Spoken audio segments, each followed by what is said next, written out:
Yeah, DB. Oh, just cleaning out the deadwood. Okay. Look, Mr. Cannell, I just can't afford to be without work right now, not even for a day. I've got a mother and 2 kid sisters. More good luck telegrams. Well, you know how it is. I've just got to keep on working, see? Sorry, sister. I was sent down here to clean house. I told you I can't use your column anymore. It's lavender and no lace. Send those other people in. I'll tell you what I'll do. I get $30 a week. I'll take 25, 20 if necessary. I'll do anything you say. It isn't the money. We're after circulation. What we need is fireworks. People who can hit with sledgehammers. Start arguments. Oh, I can do that. I know this town inside out. Oh, give me a chance, All please. right, come in. Cashier's got your check. Who are these people? Gibbs, Furley, Cunningham, Giles. Hey, you sister. Don't forget to get out your last column before you pick up your check.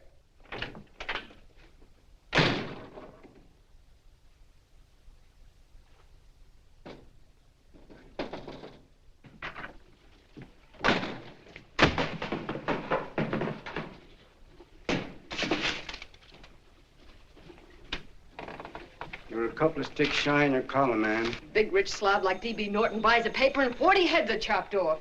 Did you get it, too? Yeah. You too? Oh, Joe. Oh, I'm sorry, darling. Why don't we tear the building down? Before you do, Ann, perhaps you'd better finish this column. Yeah, lavender and old lace. Wait, Joe. Wait. Wants fireworks, huh? Okay.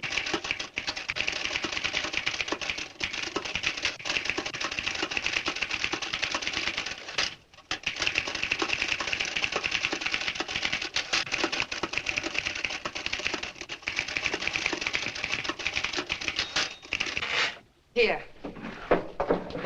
Below is a letter which reached my desk this morning. It's a commentary on what we laughingly call the civilized world. Dear Miss Mitchell, 4 years ago, I was fired out of my job. Since then, I haven't been able to get another one. At first, I was sore at the state administration because it's on account of the slimy politics here we have all this unemployment. But in looking around, it seems the whole world's going to pot. So in protest, I'm going to commit suicide by jumping off the City Hall roof. Signed, a disgusted American citizen, John Doe. Editor's note, if you ask this column, the wrong people are jumping off the roofs. Hey, Ann, this is the old fakeroo, isn't it? Never mind that, Joe. Go ahead. Sorry.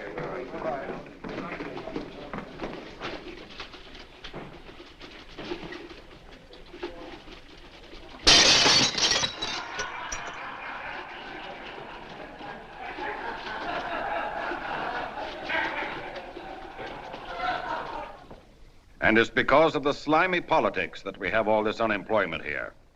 There it is. That's D.B. Norton's opening attack on the governor. Why, Jim, it's just a letter sent into a column. No, I can smell it. That's Norton. Good morning, gentlemen. Good morning, Governor. Morning, Governor. You're rather early. Governor, did you happen to see this in the new bulletin? Yes. I had it served with my breakfast this morning. Jim thinks it's D.B. Norton at work. Of course it is. Oh, come, Jim. That little item, D.B. Norton does things in a much bigger way. This is his opening attack on you, Governor. Take my word for it. What did he buy a paper for? Why did he engage a high-pressure editor like Cannell for? He's in the oil business. I tell you, Governor, he's after your scalp. All right, Jim, all right. Don't burst a blood vessel. I'll look into it. Will you get me Spencer of the Daily Chronicle, please? Yes, I saw it, Governor. If you ask me, that's a phony letter. Why, that gagger's got whiskers on it. Okay, I'll get the mayor and maybe the Chamber of Commerce to go after them. Get Mayor Lovett on the phone. Sorry, the mayor's busy on the other phone. Yes, I know, Mrs. Brewster. It's a terrible reflection on our city. I've had a dozen calls already. Spencer of the Chronicle. Hold him. Just a minute. Yes, Mrs. Brewster. I'm listening. I insist that this John Doe man be found and given a job at once. Now, if something isn't done about it, I'll call out the whole auxiliary. Yes, and the junior auxiliary, too. We'll hold a meeting and see that it is. Yes, Spencer? Who? The governor? Well, what about me? It's my building he's jumping off of, and I'm up for re-election, too. What are you doing? Get Cannell at the bulletin. Why, he's liable to go right past my window. Get me Cannell. What was that? What? Out the window. Something just flew by. I didn't see anything. Well, don't stand there, you idiot. Go and look. Open the window. Oh, why did he have to pick on my building? Is there a crowd in the street? No, sir. Then maybe he's caught on a ledge. Look again. I think it must have been a seagull. A seagull? What's a seagull doing around the city hall? That's a bad omen, isn't it? Oh, no, sir. The seagull is a lovely bird. It's all right, Mrs. Brewster. It was just a seagull. Can I help? Nothing's happened yet. No, I'm watching. Don't worry, Mrs. Brewster. Just leave it all to me. Spencer, I'll call you back. Hello, Canal? What are you doing? This is the mayor. Yes, Mayor Lovett. How many times are you going to call me? I've got everybody and his brother and sister out looking for him. Did you see the box I'm running? An appeal to John Doe. Think it over, John. Life can be beautiful, says Mayor. If you need a job, apply to the editor of this paper and so forth and so forth. Okay, Mayor, I'll let you know as soon as I have something. What? Well, pull down the blinds. Been up to Miss Mitchell's house, boss. Boy, she's in a bad way. Where is she? Hey, do you know something? She supports a mother and 2 kids. What do you know about that? Did you find her? No. Her mother's awful worried about her. When she left the house, she said she was going on a roaring drunk. The girl, I mean. Go out and find her. Sure. Hey, but the biggest thing I didn't tell you, her old man's Doc Mitchell. You know the doc that saved my mother's life and wouldn't take any money for it? You remember that. Okay, boss, I'll go and look for her. Holy smokes, Commissioner, you've had 24 hours.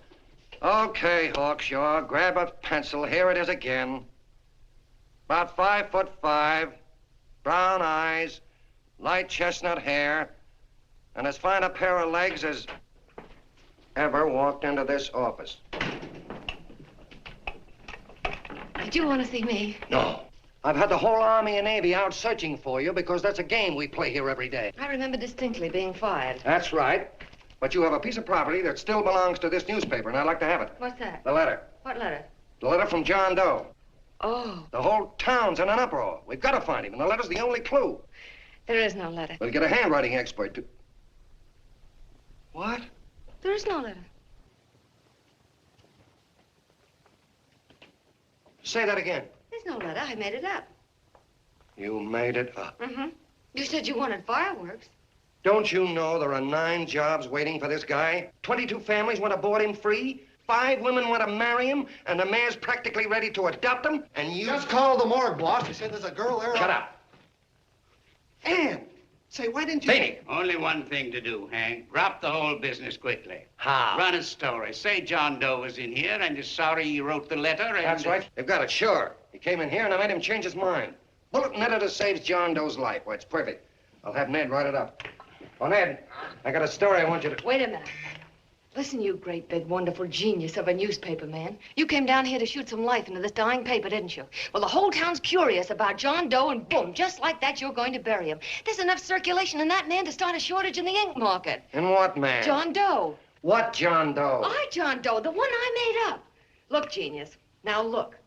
Suppose there was a John Doe and he walked into this office. What would you do? Find him a job and forget about the whole business, I suppose, huh? Not me. I'd make a deal with him.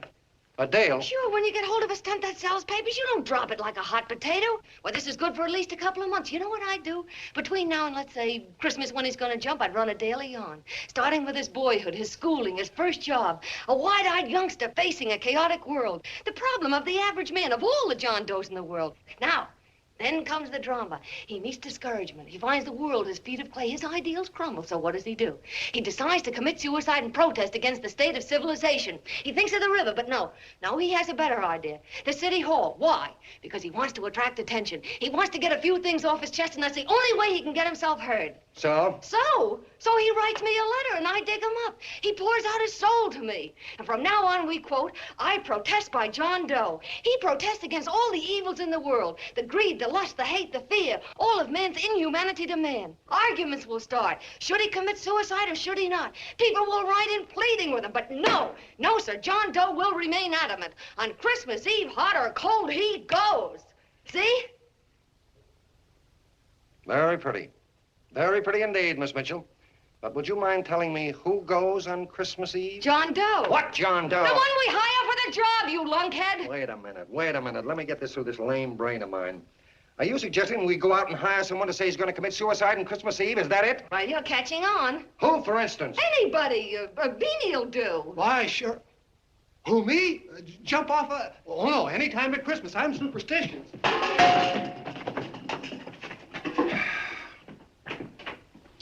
Miss Mitchell, do me a favor. Will you go on out and get married and have a lot of babies, but Stay out of newspaper business. Better get that story in, Hank. It's getting late. You're supposed to be a smart guy. If it was raining $100 bills, you'd be out looking for a dime you lost someplace. Holy smokes, wasting my time listening to this mad woman. Look, Chief, look at the Chronicle. It's running on John Doe. They say it's a fake. Why the no good the John Doe story, amateur journalism. It's palpably phony. It's a wonder anyone is taking it serious. What do you think of those guys? That's fine. That's fine. Now fall right into their laps. Go ahead. Say John Doe walked in and called the whole thing off. You know what that's going to sound like on top of this. That's all, Ned. Thank you. All right. Amateur journalism, huh? Why, that bunch of sophomores. I can teach them more about... Hey, boss, get a load of this. What? Look. What do they want? They all say they wrote the John Doe letter. Oh, they all wrote the letter. Tell them all to wait. Look, Mr. Cannell, one of those men is your John Doe. They're desperate and will do anything for a cup of coffee. Pick one out and you can make the Chronicle eat their words. I'm beginning to like this. If you ask me, Hank, you're playing around with dynamite. No. The gal's right. We can't let the Chronicle get the laugh on us. We've got to produce a John Doe now. Amateur journalism, huh? I'll show those guys. Sure, and there's no reason for them to find out the truth either, because naturally, I won't say anything. Okay, sister, you get your job back. Plus a bonus. What bonus? Or the bonus of $1,000 the Chronicle was going to pay me for this little document. You'll find it says that I, Ann Mitchell, hereby certify that the John Doe letter was created by me. I can read. Sorry. You think this is worth $1,000, do you? Oh, the Chronicle would consider it dirt cheap. Packs everything, including a gun. Okay, sister, you got yourself a deal. Now let's take a look at the candidates. The one we pick has got to be the typical average man. Typical American that can keep his mouth shut. Show me an American who can keep his mouth shut and I'll eat him. Okay, Beanie, bring him in one at a time.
Did you write that letter to Miss Mitchell? No, I didn't. What are you doing up here, then? Well, the paper says there were some jobs around loose. Thought there might be one left over. Had any schooling? Yeah, a little. What do you do when you work? I used to pitch. Baseball? Yeah, so the wing went bad. Where'd you play? Bush leagues, mostly. How about family? Got any family? No. Oh, just traveling through, huh? Yeah, me and a friend of mine. He's outside. Looks all right. It's perfect, a baseball player. What could be more American? Wish he had a family, though. Be less complicated without a family. Look at that face, it's wonderful. They'll believe him. Come on. What's your name? Willoughby. John Willoughby. Long John Willoughby, they called me in baseball. Would you like to make some money? Yeah, maybe. Would you be willing to say you wrote that letter and stick by it? I get the idea. Yeah, maybe. That's our man. He's made to order. I don't know. He don't seem like the kind of a guy that'd fall in line. When you're desperate for money, you do a lot of things, Mr. Cannell. He's our man, I tell you. He's fainted. Get the water quickly. Hurry up, Pop. Oh. Right here, sit down. You all right? Yeah, I'm all right. How many is that, 6?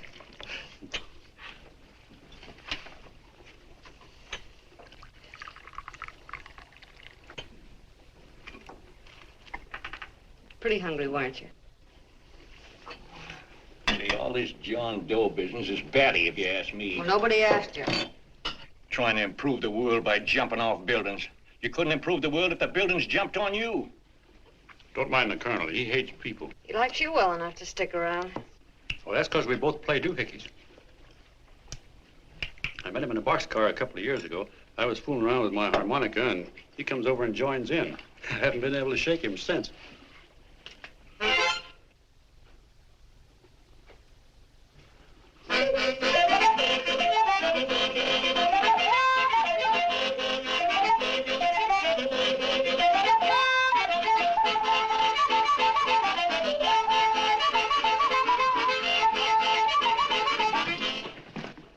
Here he is. No, you can't take pictures of him like that, eating a sandwich and with a beard. But he's going to jump off a building. Yes, but not because he's out of a job. That's not news. This man's going to jump as a matter of principle. Well, maybe you're right. We'll clean him up and put him in a hotel room under bodyguards. We'll make a mystery out of him. Did you speak to Mr. Norton? Thinks it's terrific. Says for us to go the limit. Wants us to build a bonfire under every big shot in the state. Oh, swell. Is that the contract? Yeah. What's he doing here? Friend of his. They play duets together. Duets? But can we trust him? Oh. I trust him. Oh, you trust him, eh? Well, that's fine. I suppose he trusts you, too. Oh, stop worrying. He's all right. Okay, but we don't want more than a couple of hundred people in on this thing. Now, the first thing I want is an exact copy of the John Doe letter in your own handwriting. I've got it already. Here. No, that's fine. Now, I want you to sign this agreement. It gives us an exclusive story under your name, day by day, from now until Christmas. On December 26th, you get one railroad ticket out of town. And the bulletin agrees to pay to have your lawn fixed. That's what you want, isn't it? Yeah, but it's got to be by Bonesetter Brown. Okay, Bonesetter Brown goes. Here, sign it. Meanwhile, here's $50 spending money.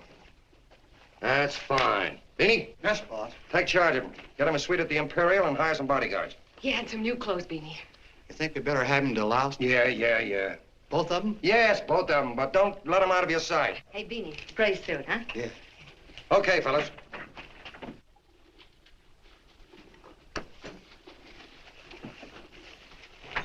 Take it easy, John Doe.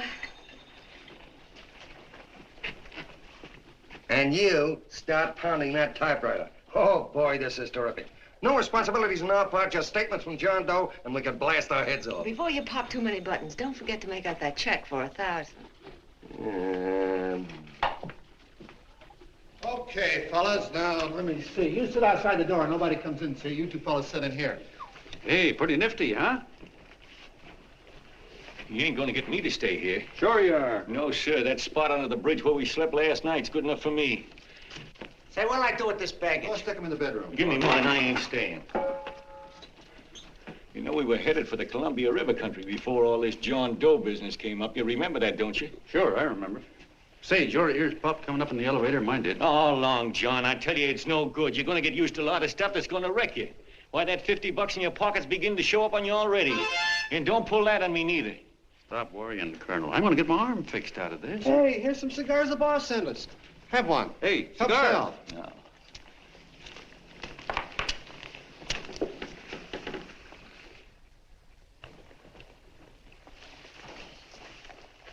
Say, I'll bet you even the major leaguers don't rate an outfit like this. Here, make yourself comfortable. Paper?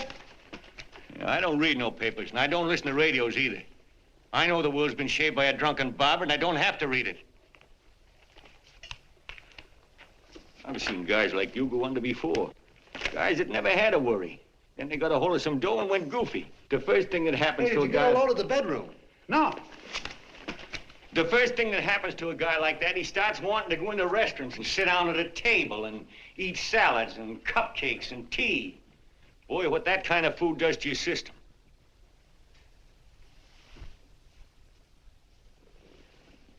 The next thing the dope wants is a room. Yes, sir, a room with steam heat and curtains and rugs. And before you know it, he's all softened up and he can't sleep unless he has a bed.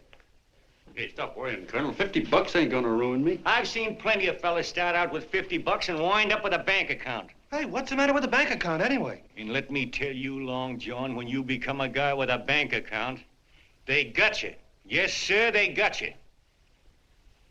Who's got him? The helots. Who? Hey, there's the City Hall tower I was supposed to jump off of. It's even higher than this. Who's got him? The helots. Woo! Hey, wait a minute! You're not supposed to jump till Christmas Eve. Do you want to get me in a jam? If it's going to get you in the jam, I'll do you a favor. I won't jump. And when they got you, you got no more chance than a road rabbit. Hey, who'd you say was going to get him? Say, is this one of those places where you ring if you want something? Yeah, just use the phone. Boy, I've always wanted to do this. Hey, Doc, look. Look, Doc. Give me that again, will you? Who's going to get him? The helots. Who are they? Listen, Sucky, you ever been broke? Sure, mostly often. All right. You're walking along. Not a nickel in your jeans. You're free as the wind. Nobody bothers you. Hundreds of people pass you by in every line of business. Shoes, hats, automobiles, radios, furniture, everything. And they're all nice, lovable people. And they let you alone. Is that right? Then you get a hold of some dough, and what happens? All those nice, sweet, lovable people become helots. A lot of heels. They begin creeping up on you, trying to sell you something. They get long claws, and they get a stranglehold on you. And you squirm, and you duck, and you holler, and you try to push them away, but you haven't got a chance. They got you. First thing you know, you own things. A car, for instance. Now your whole life is messed up with a lot more stuff.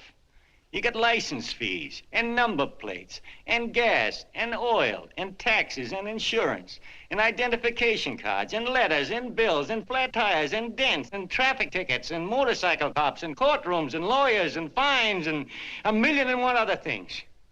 And what happens? You're not the free and happy guy you used to be. You gotta have money to pay for all those things. So you go after what the other fellas got. And there you are. You're a helot yourself.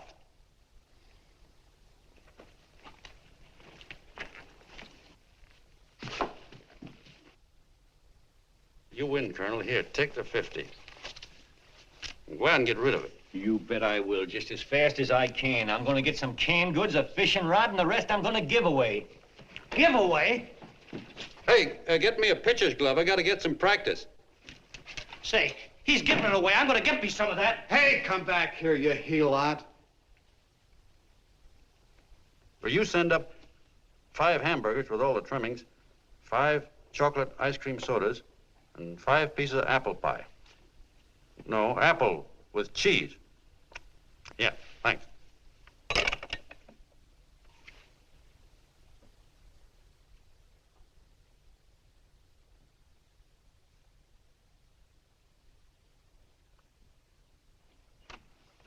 Hello there. Well, well. If it isn't the man about town. All set, Miss Anne. Oh, yes. Let's go. Let's see, we want some action in these pictures. Action? That's good. No. This man's going to jump off a roof. Oh. Here, wait a minute. Let me comb your hair. Sit down. Yeah, that's better.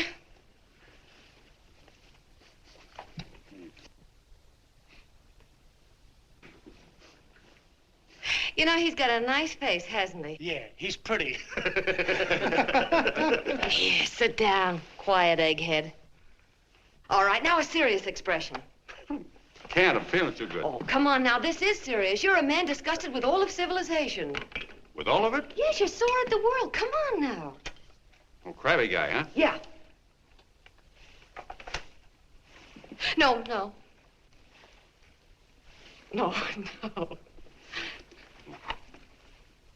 No, look. You don't have to smell the world. Well, all those guys in the picture Never mind stand... those guys. All right, stand up.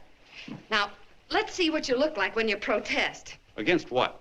Against anything. Just protest. You got me. Oh, look, I'm the umpire, and you just cut the heart of the plate with your fast one, and I called it a ball. What would you do? Oh, you did, huh? Yeah. Why can't you call him right, you boneheaded... Grab it, Eddie, grab it!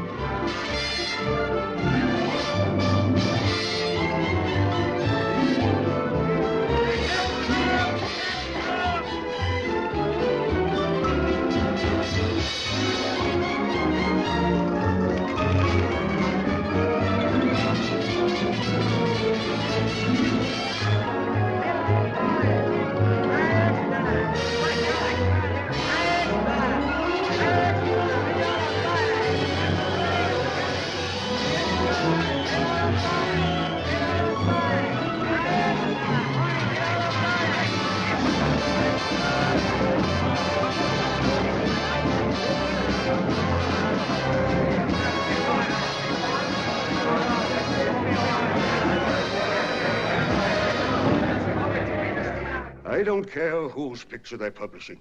I still say that this John Doe person is a myth, and you can quote me on that.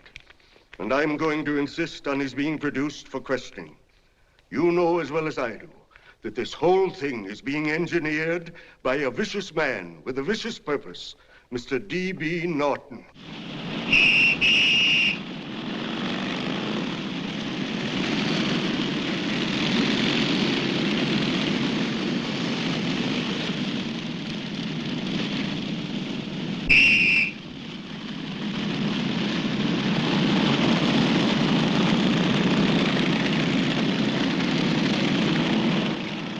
And Miss Mitchell are at the house, sir. Oh, they are? All right, come on. Personally, I think it's just plain stupidity to drop it. Now, you should see his fan mail, thousands. Why, it's going over like a house afire. What are you afraid of, Canal? It's doubled our circulation. Yeah, but it's got everybody sore. Ads are being pulled. The governor's starting a libel suit. What's more, they all know John Doe's a phony, and they insist on seeing Well, what about it? Let them see him. We'll go on one better. They can also hear him. You own a radio station, Mr. Norton. Why not put him on the air? Watch out for this damn DB. She'll drive you batty. Oh, Look, we can't let him get to this Bush League pitcher and start pumping him. Good night. Now, tell him what that screwball might do. I walk in yesterday, here he is, standing on a table with a fishing pole, fly casting. Take my advice and get him out of town before this thing explodes in our faces. If you do, Mr. Norton, you're just as much of a dumb cluck as he is. Excuse me. No, you got yourself a meal ticket and you hate to Sure, let go. it's a meal ticket for me, I admit it, but it's also a windfall for somebody like Mr. Norton who's trying to crash national politics. That's what you bought the newspaper for, isn't it? You want to reach a lot of people, don't you? Well, put John Doe in the air and you can reach 130 million of them. He can say anything he wants and they'll listen to him. All right, we'll forget the governor and the mayor and all the small fry like that. This can arouse national interest. If he made a hit around here, he can do it every place else in the country. And you'll be pulling the strings, Mr. Norton. Go down to the office and arrange for some radio time. What, DB, you're not going to I want it as soon as possible. Okay. I just came in to get warm myself. Come on, let's go. Don't you go. I want to talk to you.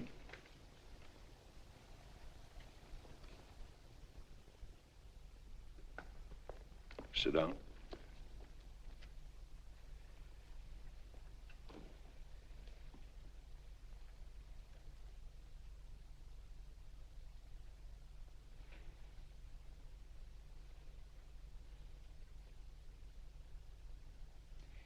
Hey, this John Doe idea was yours, huh? Yes, sir.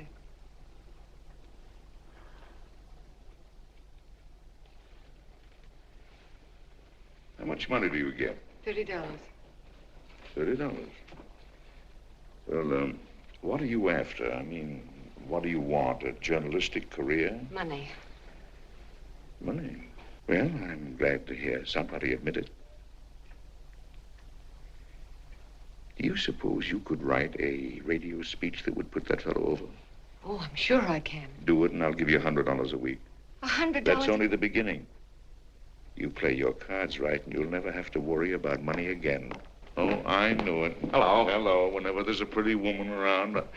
This is my nephew, Ted Sheldon, Miss Mitchell. How do you do? How do you do? All right, Casanova, I'll give you a break. See that Miss Mitchell gets a car to take her home. Always reading my mind, aren't you? Thank you very much for everything. And Miss Mitchell, I think from now on you'd better work directly with me. Yes, sir.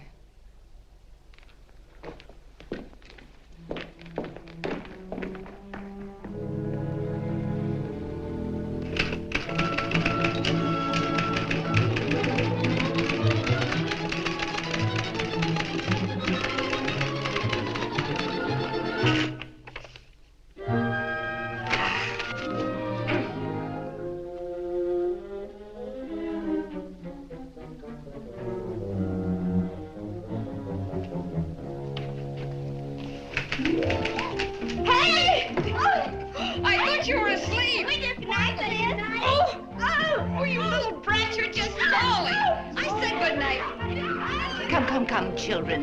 It's past your bedtime. Come on. Now, Pooch, I'll stay. Before through me, I'm done. I'll never get this speech right. Oh, yes, you will, Ann, dear. You're very clever. Yeah, I know. What are you looking for? Your purse, I need $10. What for? I gave you 50 just the other day. Yes, I know, dear, but Mrs. Burke had her baby yesterday. 9 pounds. And there wasn't a thing in the house. And then the community chest lady came. And the 50's all gone, huh? Who's the 10 for? The Websters. The Websters. You remember those lovely people your father used to take care of. I thought I'd buy them some groceries. Oh, Anne, dear, it's a shame those You're poor... marvelous, Ma. You're just like Father used to be. Do you realize a couple of weeks ago we didn't have enough to eat ourselves? Well, yes, I know, dear, but these people are in such need. And we have plenty now. If you're thinking of that $1,000, forget it. It's practically all gone. We owed everybody in town. Now, you just got to stop giving all your money away. Oh, Anne, dear. Oh, I'm sorry, Ma. Oh, don't pay any attention to me. I guess I'm just upset about all this. Gee whiz, here I am with a great opportunity to get somewhere, to give us security for once in our lives, and I'm stuck. If I could put this over, your Mrs. Burke can have 6 babies. You mean this speech you're writing? Yeah, I don't know. I simply can't get it to gel. I created somebody who's going to give up his life for a principle. Hundreds of thousands of people are going to listen to him over the radio. And unless he says something that's sensational, it's just no good. Well, honey, of course, I don't know what kind of a speech you're trying to write, but judging from the samples I've read, I don't think anybody will listen. What? Darling, there's so many complaining political speeches. People are tired of hearing nothing but doom and despair on the radio. If you're going to have him say anything, why don't you let him say something simple and real, something with hope in it?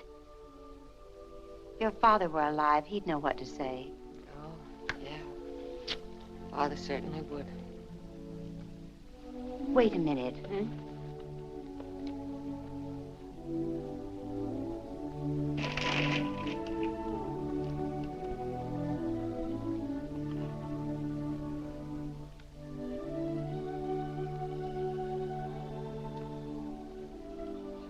That's your father's diary, Anne. Father's... I never knew he had a diary. There's enough in it for 100 speeches. Things people ought to hear nowadays. You'll be careful of it, won't you, dear? It's always helped to keep your father alive for me. You bet I will, Ma. Wait a minute. John Doe don't want to sign no autographs. Well, what does he do all day? What does he do all day? He's writing out his memories. Sorry, lady, you can't see Mr. Doe. He wants to be alone. No, he just sits around all day and commutes with himself.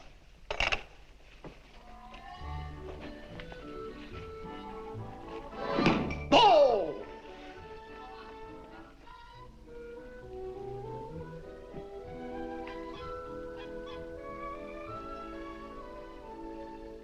I don't know how you're going to stand it around here till after Christmas. I'll bet you ain't heard a train whistle in 2 weeks.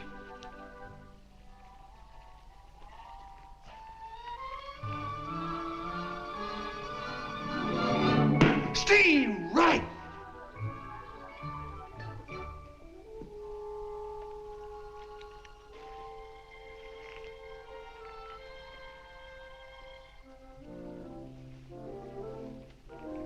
I know why you're hanging around.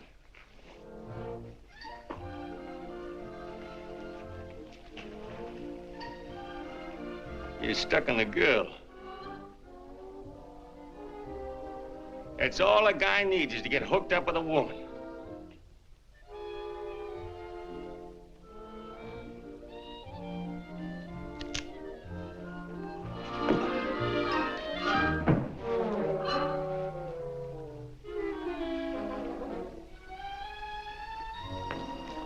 What was that, a single?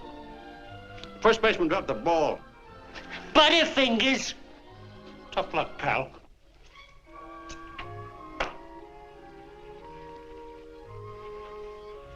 Guy has a woman on his hands. First thing he knows, his life is balled up with a lot more things. Furniture.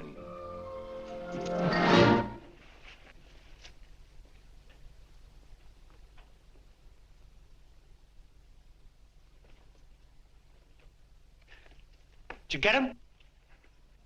You're out. Swell. What's this, the end of the 8th? 9th.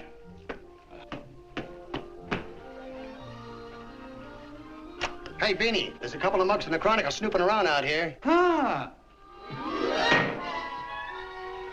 Come on, Angel Face. Gangway. What's the score, Angel Face? 3-2, off paper. Gee, that's great.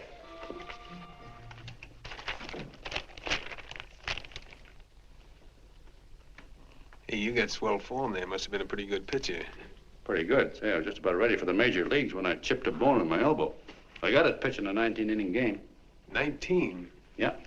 There was a major league scout there watching me, too. And he came down after a game of the contract. You know what? I couldn't lift my arm to sign it. I'll be okay, though, as soon as I get it fixed up. It's too bad. What do you mean, too bad? Huh? Oh, that you'll never be able to play again. What are you talking about? I just told you I was going to get Well, you know how they are in baseball if a guy's mixed up in a racket. Racket? What do you mean? Well, I was just thinking about this John Doe business. Why, as soon as it comes out it's all a fake, you'll be washed up in baseball, won't you?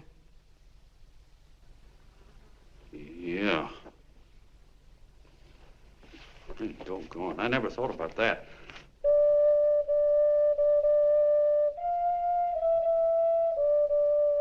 Gosh.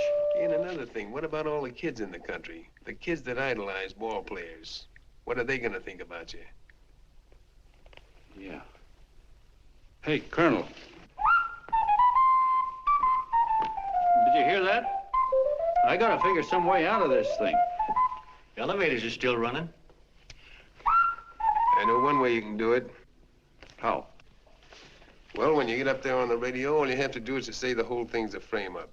Make you a hero sure as you're born. Yeah, but how am I gonna get my arm fixed? Well, that's a cinch. I know somebody that'll give you $5,000 just to get up on the radio and tell the truth. $5,000? Yeah, $5,000, and he gets it right away. You don't have to wait till Christmas.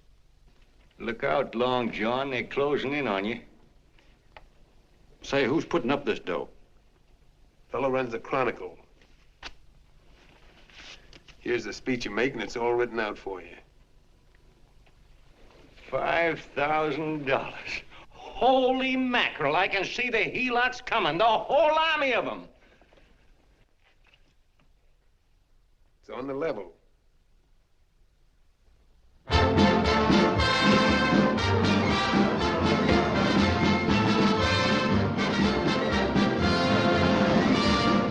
No, I'm sorry. Tickets for the broadcast are all gone. Phone the bulletin. Sorry, no more tickets left.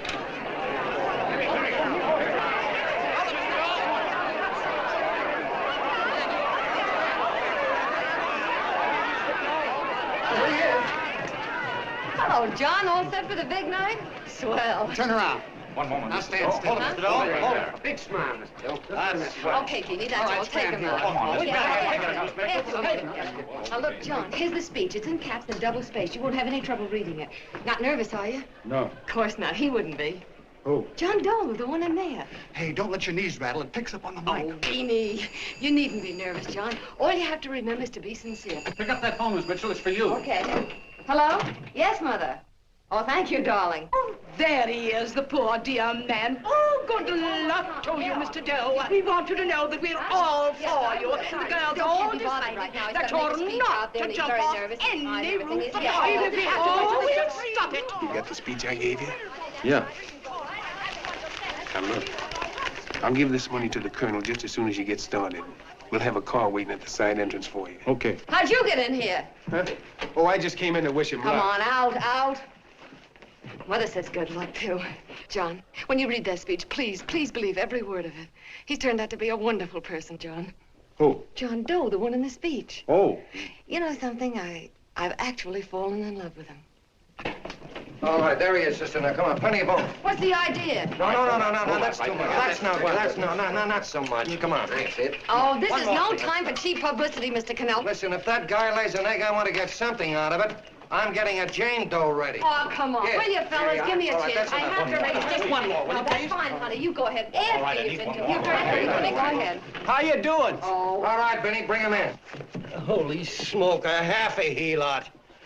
There you are, boss, just like you ordered. Symbols of little people. Okay, get him up. All right, young fella. This is ridiculous, Mr. Cannell. Come on, give me a chance. The man's on the air. No, come on, ask. You can have a...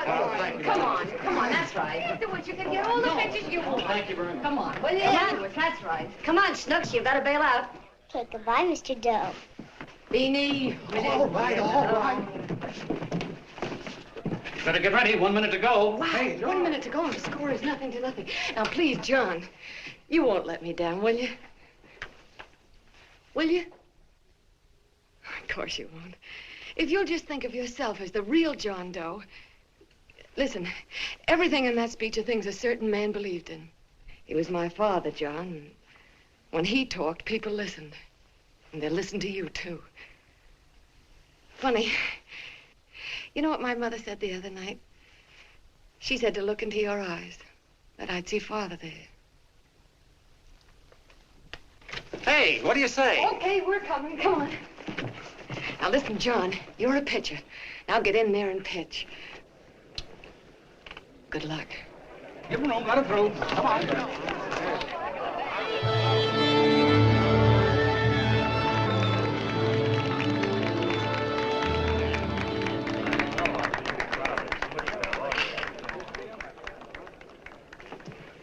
Hey, let's get out of here. There's the door right there. Hey, what are you doing here? That's what I'd like to know. Come on, out. Hey, he's a friend of mine. Never mind, let him alone. He's all right.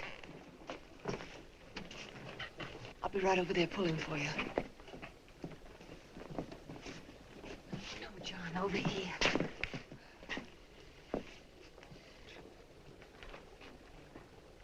Stand by.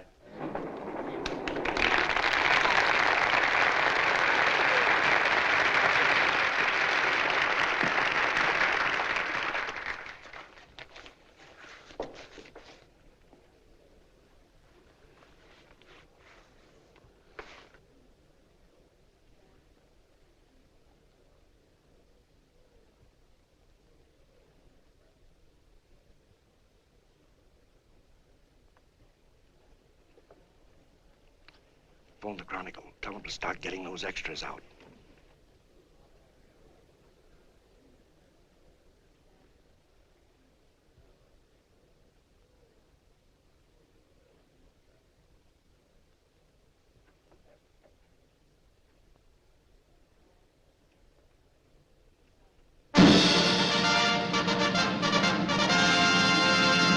And good evening, ladies and gentlemen. This is Kenneth Fry speaking for the New Bulletin. Tonight we give you something entirely new and different. Standing beside me is the young man who has declared publicly that on Christmas Eve he intends to commit suicide, giving as his reason, quote, "I protest against the state of civilization," end quote. Ladies and gentlemen, the New Bulletin takes pleasure in presenting the man who is fast becoming the most talked of person in the whole country, John Doe.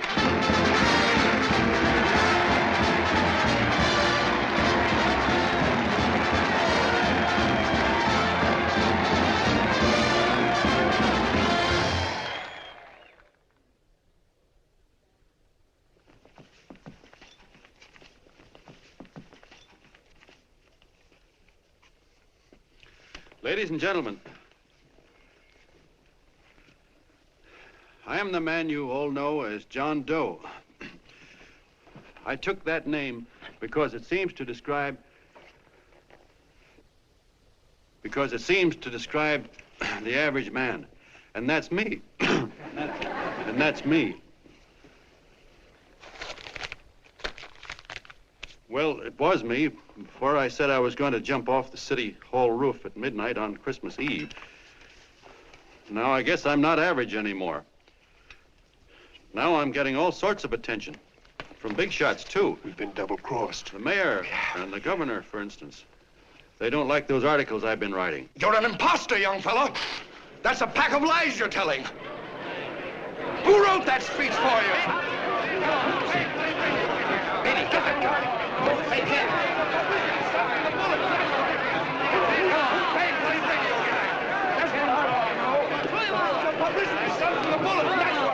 Spencer. Ladies and gentlemen, the disturbance you just heard was caused by someone in the audience who tried to heckle Mr. Doe. The speech will continue.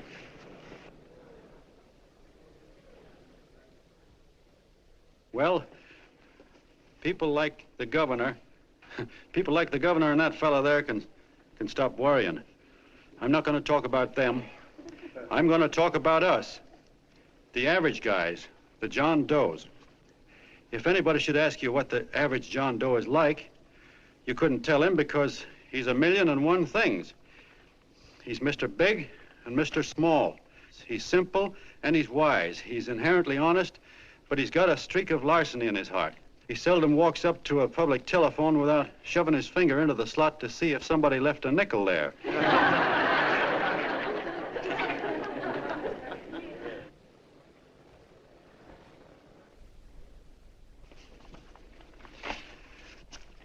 He's the man the ads are written for. He's a feller everybody sells things to. He's Joe Doe, the world's greatest stooge and the world's greatest strength.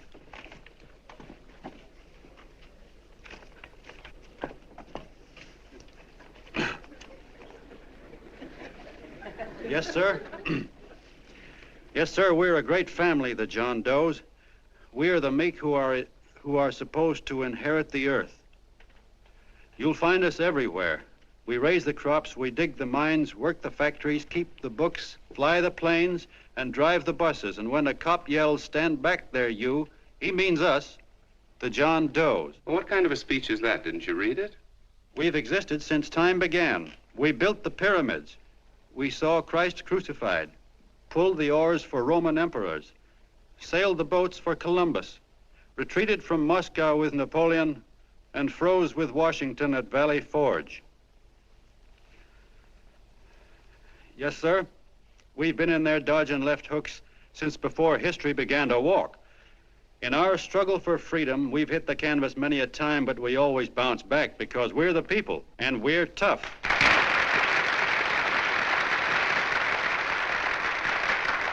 They've started a lot of talk about free people going soft, that we can't take it. That's a lot of hooey. A free people can beat the world at anything, from war to tiddlywinks, if we all pull in the same direction.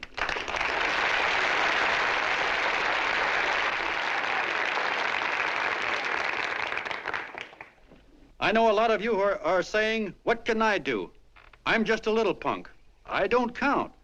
Well, you're dead wrong. The little punks have always counted, because in the long run, the character of a country is the sum total of the character of its little punks.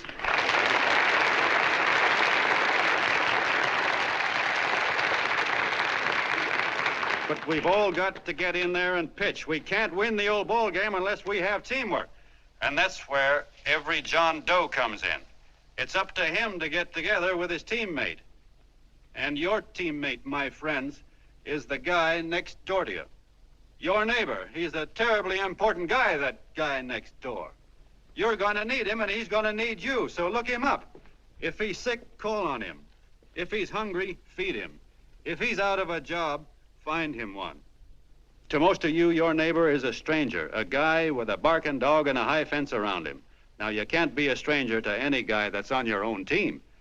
So tear down the fence that separates you. Tear down the fence, and you'll tear down a lot of hates and prejudices. Tear down all the fences in the country, and you'll really have teamwork.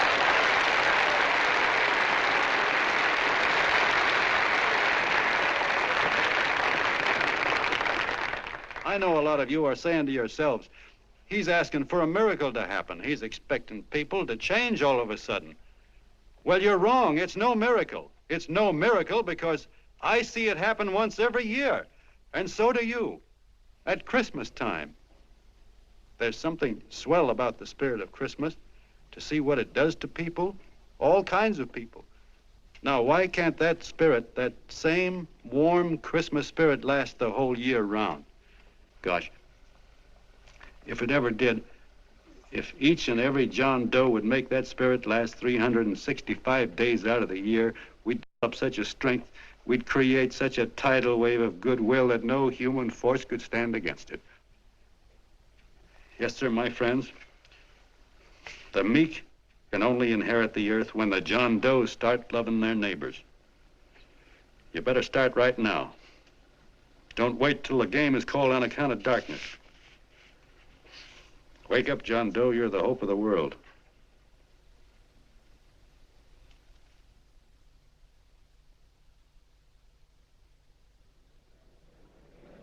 John, you were wonderful.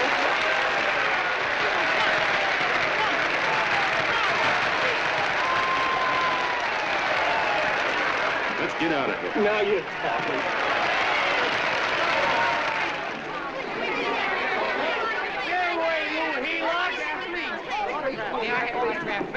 Please, hey!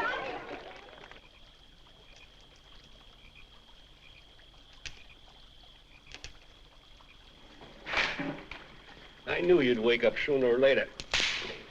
Boy, am I glad we got out of that mess. I had the $5,000 sewed up. Could have been on my way to old Doc Brown.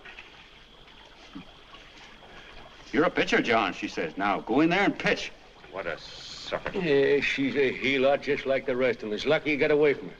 What was I doing up there making a speech anyway? Me, huh? Geez, the more I think about it, the more I could... Tear down all the fences. Why, if you tore one picket off of your neighbor's fence, he'd sue you. $5,000 had it right in my hand. What do you mean he ran away? Well, go after him, find him. That man is terrific.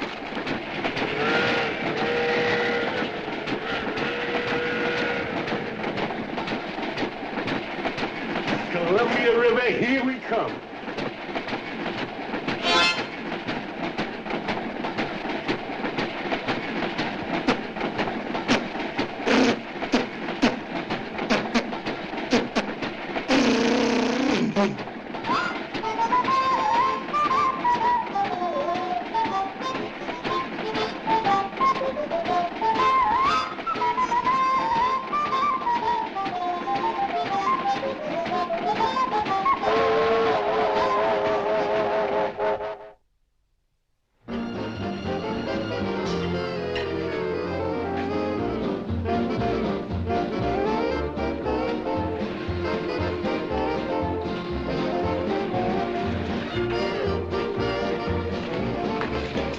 Jitterbugs.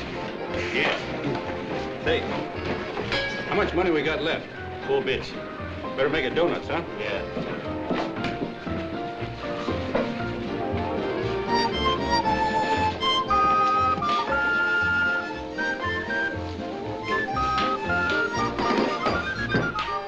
What'll it be, gents? Have you got a couple of steaks about that big and about that thick? Yeah, with hash brown potatoes and tomatoes and apple pie and ice cream and coffee. And donuts, I know. Hey, Ma, Seekers, a pair. Fingers a pair coming up. Glad he took the tea out of that.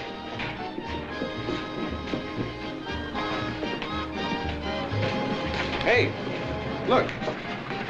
Join the John Doe Club. John Doe Club.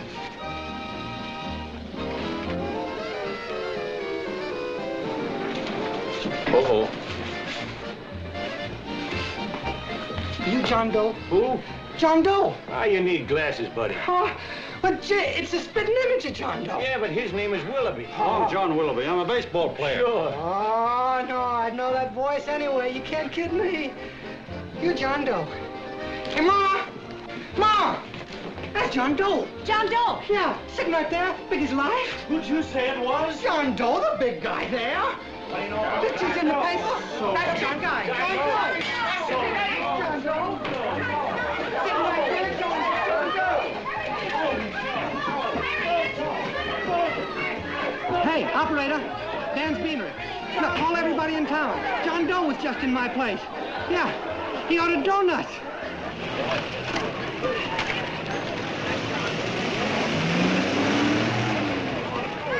John Doe. Let's see John Doe.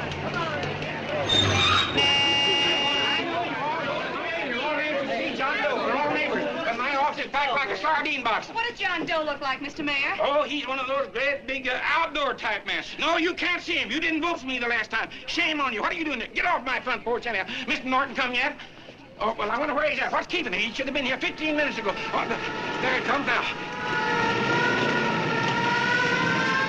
Now, everybody on your dignity. Don't do anything to disgrace us. A little town, but we got to show off. Better let me talk to him. All right, but present it to him as a great cause for the common man. Ah, here they come. Now, give him room down there. Give him room, folks. Come on now. Come on. Here they come. Here they come. Here's Mr. Norton. How do you do, Mr. Norton? I'm Mayor Hawkins. Here's Mr. Miles back. Let me go, you darn fool. I'm the mayor. Mr. Norton. Mr. Norton. Mr. Norton. I'm Mayor Hawkins. Your office telephoned me to hold him. Well, that's fine. How is he? Oh, he's fine. He's right in my office there. You know, it's a big honor having John Doe here, and you too. Haven't had so much excitement since the old city hall burned down. People are so excited and their tourists clothes off. Oh, Matilda, darling, phone the newspapers, tell them Mr. Norton's here. Step right inside, Mr. Norton. My office. Very comfortable here, Mr. Norton. Just had it air conditioned. Gangway, please. Make room for Mr. Norton. Gangway. Gangway. Here he is, Mr. Norton. Well taken care of. The neighbors are serving him a light lunch. Hello, John. Well, Mr. Mayor, if you don't mind, we'd like to talk to him alone. Why, certainly, certainly. All right, everybody. Clear out. No, but you... Everybody, quickly now. Come on. Come on. Come on. That's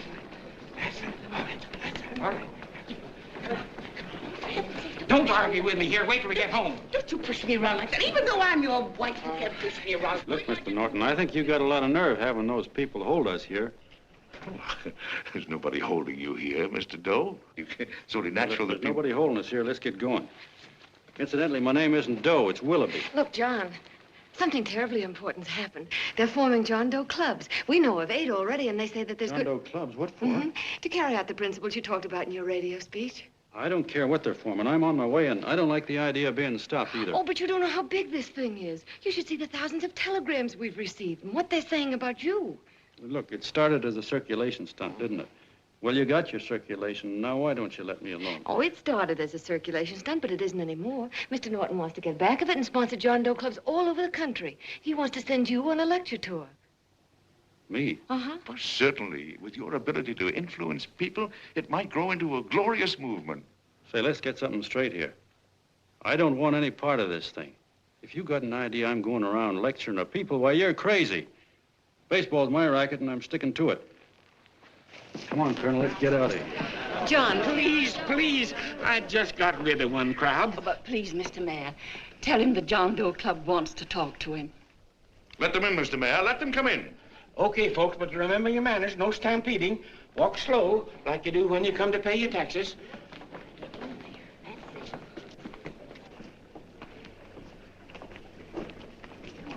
Okay. All right, give me a chance. Come right in. My name's Bert Hansen, Mr. Doe. I'm the head soda jerker at Schwabacker's drugstore. Well, sir, you see, me and my wife, we heard your broadcast, and we got quite a bang out of it, especially my wife. Kept me up half the night saying, that man's right, honey. The trouble with the world is nobody gives a hoot about his neighbor. That's why everybody in town's sore and cranky at each other. And I kept saying, well, that's fine, but how's a guy gonna go around loving the kind of neighbors we got? Old Sourpuss, for instance. You see, Sourpuss Smithers is a guy lives all alone next door to us. He's a cranky old man that runs a second-hand furniture store. We haven't spoken to him for years. I always figured he was an ornery old gent that hated the world because he was always slamming his garage door and playing the radio so loud he kept half the neighbors up. Well, anyway, the next morning, I'm out watering the lawn, and I look over, and there's Sourpuss on the other side of the hedge straightening out a dent in his fender. And my wife yells to me out the window. She says, go on, speak to him, Bert. And I figured, well, heck, I can't lose anything, so I yelled over to him, good morning, Mr. Smithers. He went right on pounding his fender. Was I burned? So I turned around to give my wife a dirty look, and she said, louder, louder, he didn't hear you. So in a voice you could have heard in the next county, I yelled, good morning, Mr. Smithers. Well, sir, you could have knocked me over with a feather. Old Sourpuss turned around, surprised-like, and he put on a big smile, came over and took my hand like an old lodge brother, and he said, good morning, Hanson. I've been wanting to talk to you for years, only I thought you didn't like me. And then he started chatting away like a happy little kid, and he got so excited his eyes all... Well, Mr. Doe, before we got through, I found out Smithers is a swell egg, only he's pretty deaf, and that accounts for all the noises. And he says it's a shame how little we know about our neighbors. And then he got an idea, and he said, how's about inviting everybody someplace where we can all get together and know each other a little better? Well, I'm feeling so good by this time, I'm ripe for anything. So Smithers goes around the neighborhood inviting everybody to a meeting at the schoolhouse, and I tell everybody that comes in the store, including Mr. Schwabacker, my boss. I'm talking too much. Well, I'll be doggone if over 40 people don't show up. Of course, none of us knew what to do, but we sure got a kick out of seeing how glad everybody was just to say hello to one another. Tell him about making Sourpuss chairman. Oh, yeah, we made Sourpuss chairman and decided to call ourselves the John Doe Club. And say, incidentally, this is my wife. Come here, honey. This is my wife, Mr. Doe. How do you do, Mr. Doe? Sourpuss is here, too. Oh, is he? This is Sourpuss, or excuse me, Mr. Smithers, Mr. Doe. That's all right. If you didn't call me Sourpuss, it wouldn't feel natural. Well, anyway, I guess nearly everybody in the neighborhood came except the Delaney's. The Delaney's live in a big house with an iron fence around it, and they always keep their blinds drawn. And we always figured that he was just an old miser that sat back counting his money, so why bother about inviting him? Until Grimes, the milkman, spoke up and he said, say, you've got the Delaney's all wrong.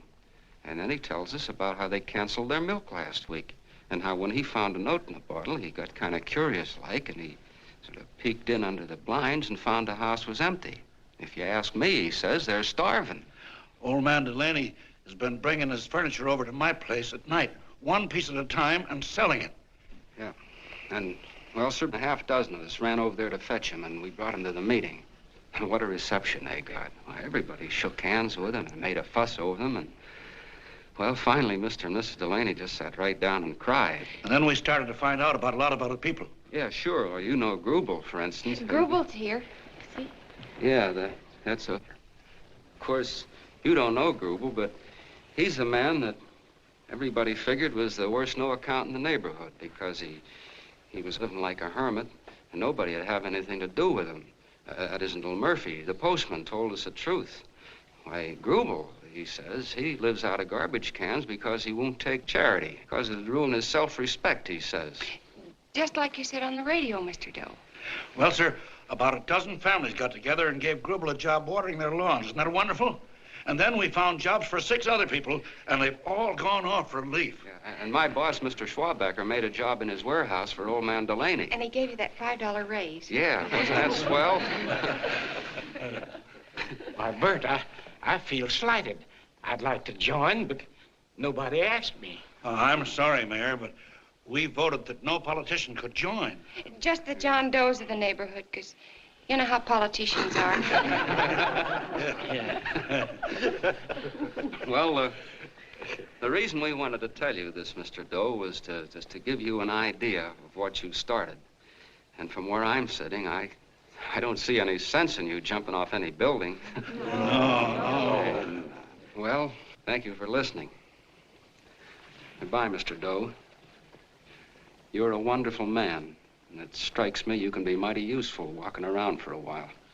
Hey, goodbye, Mr. Doe. Goodbye, Mr. Doe.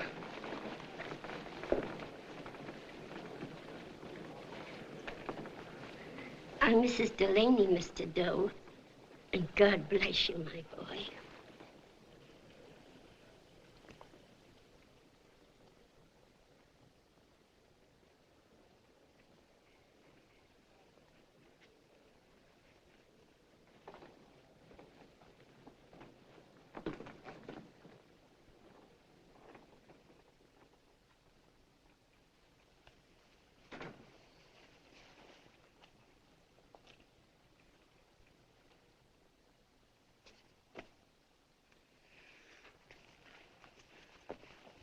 Gee whiz, I'm all mixed up.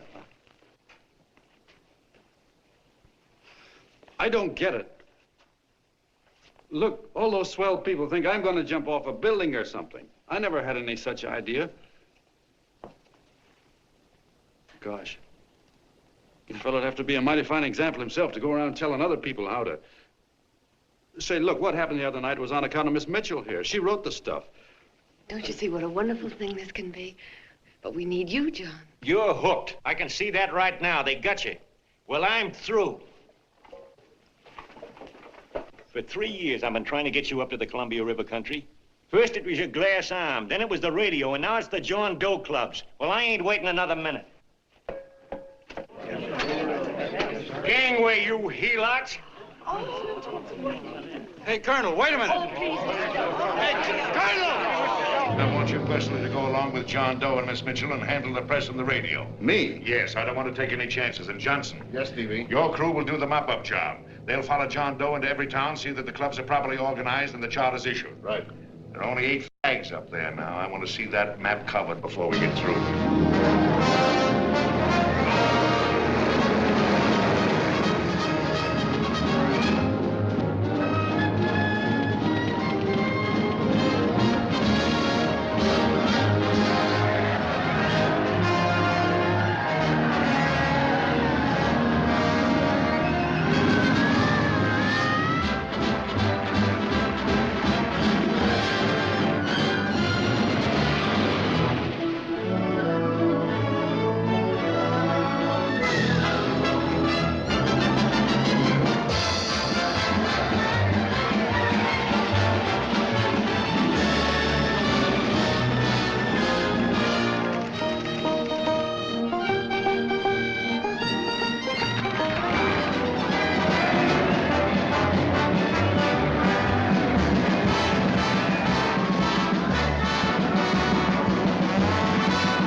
wildfire.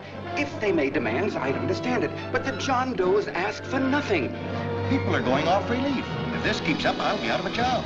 As soon as it gets strong enough, we'll find out what John Doe wants. 30 every Thursday, 60 at 60.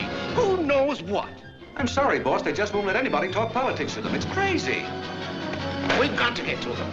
They represent millions of voters.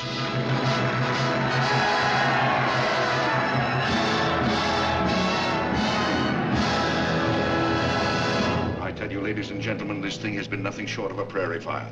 We've received so many applications for charters to the John Doe clubs, we haven't been able to take care of them. I'd hate to have that many pins stuck in me. This John Doe convention is a natural. It's going to put our city on the map. By over 2,400 John Doe clubs are sending delegates. Can you imagine that? You, Mr. Mayor, will be the official host. You will make the arrangements for decorating the city, parades, and a reception for John Doe when he gets home. And don't wear your high hat. No high hat? No high hat. And from you, Canelo, I want a special John Doe edition every day until the convention is over. And now, if you will, please step into the outer office and look your prettiest because there are photographers there to take pictures of this committee. Don't worry, DB. Everything will be taken care of. Isn't it all too wonderful? Gather down here to an ice cream and I'll get an ice cream rug. Oh, Mr. Mayor, would you step down in front row, please? You ladies get close to him. That's it. Well, I don't get it. Get what? Look, DB, I'm supposed to know my way around. This John Doe movement has cost you a fortune. Now, this convention is going to cost plenty. Well? Well, I'm stuck with 2 and 2, and I'm a sucker if I can make 4 out of it. Where do you come in? You'll have the satisfaction of knowing that my money has been spent for a worthy cause. I see. I better stick to running the paper, huh? I think maybe you better had. And Canal, I'd like to have the John Doe contract, all the receipts for the money we advanced him, and the letter Miss Mitchell wrote, for which I gave her $1,000. Yes, sure. Well, we leave for the airport. Half an hour. Is that Johnny boy's room? Better hustle him up. He'll be ready on time. He's packing. Ah, good. Did you see his picture on the cover of Time? Yeah. I gotta give you credit, Annie girl. I've handled a good many big promotions in my time. Everything from a World's Fair to a Channel swimmer. But this one has certainly got me spinning. And now a John Doe convention. Wow. Say, if you could only get him to jump off the City Hall roof on Christmas Eve, I'd guarantee you 500,000 people there. Charlie. Hmm? What do you make of him? Oh, Johnny boy? Well, I don't know what angle you want, but I'll give it to you quick. Number 1, he's got great yokel appeal, but he's a nice guy. Number 2, he's beginning to believe he really wrote that original suicide letter that you made up. Number 3, he thinks that you're Joan of Arc or something. Yeah, I know. Number 4, well, you know what number 4 is. He's nuts about you. Yeah, it's running out of his ears. You left out number 5. We're all heels, me especially. Holy smoke. Come in.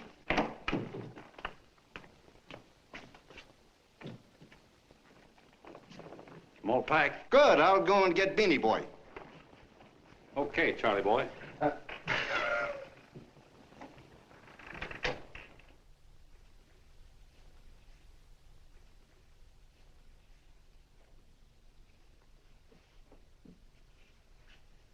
Can I help you pack? No, thank you.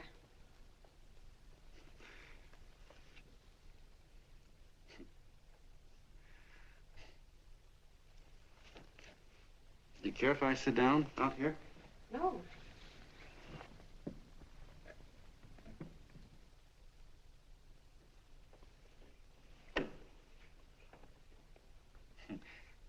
You know, I had a crazy dream last night. It was about you. About me? Yeah, sure was crazy. I dreamt I was your father.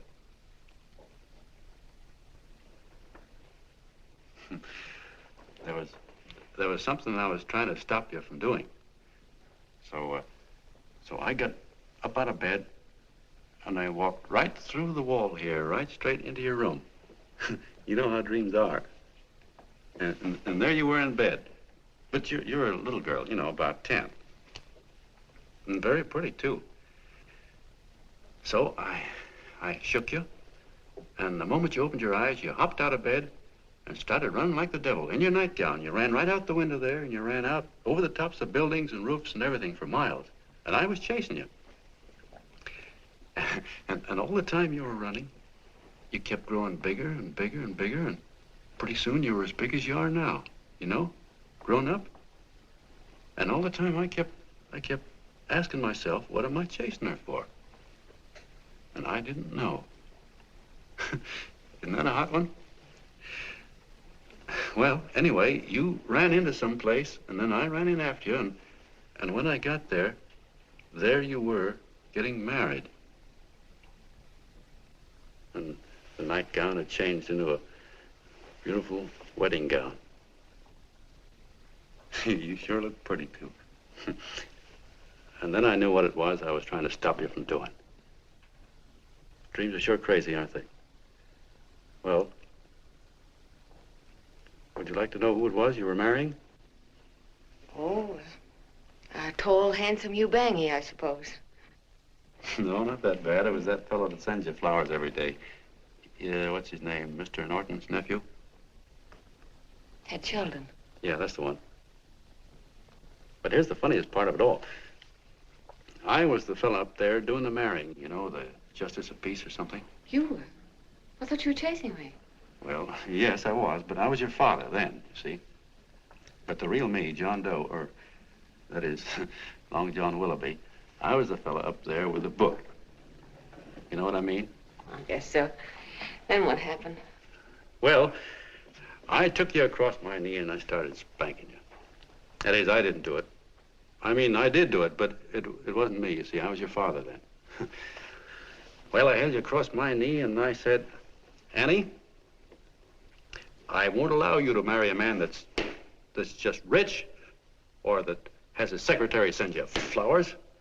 The man you marry has got to swim rivers for you. He's got to climb high mountains for you. He's got to slay dragons for you. He's got to perform wonderful deeds for you. Yes, sir. And all the time, the guy up there, you know, with the book, me, just stood there nodding his head. And he said, go to it, Pop. Whack her one from me, because that's just the way I feel about it, too. So he said, come on down here and whack her yourself. So I came down and I whacked you a good one, see? Then he whacked you, and I whacked you another one, and we both started whacking you like... Well, if you're through whacking her, come on, let's get going. Okay, fellas, right in here. You go out the side entrance, there's a bunch of autograph seekers out front. We'll be down with the bags in a minute. Come on, don't make a government project out of this. Hi, Benny. When's our plane take off again? Couple of minutes. How many people do you think we've talked to already, outside the radio, I mean? Oh, I don't know. About 300,000. 300,000? What makes them do it, Ann? What makes them come and listen and get up their John Doe clubs the way they do? I've been trying to figure it out. Look, John, what we're handing them are platitudes, things they've heard 1,000,000 times. Love thy neighbor, clouds have silver linings, turn the other cheek. It's just a... Yeah, I heard them 1,000,000 times, too, but there you are. Maybe they're like me, just beginning to get an idea what those things mean. You know, I never thought much about people before. They were always just somebody to fill up the bleachers. And the only time I worried about them is when they didn't come in to see me pitch. You know, lately I've been watching them when I talk to them. I could see something in their faces. I could feel that they were hungry for something. You know what I mean? Maybe that's why they came. Maybe they're just lonely and wanted somebody to say hello to. I know how they feel. I've been lonely and hungry for something practically all my life.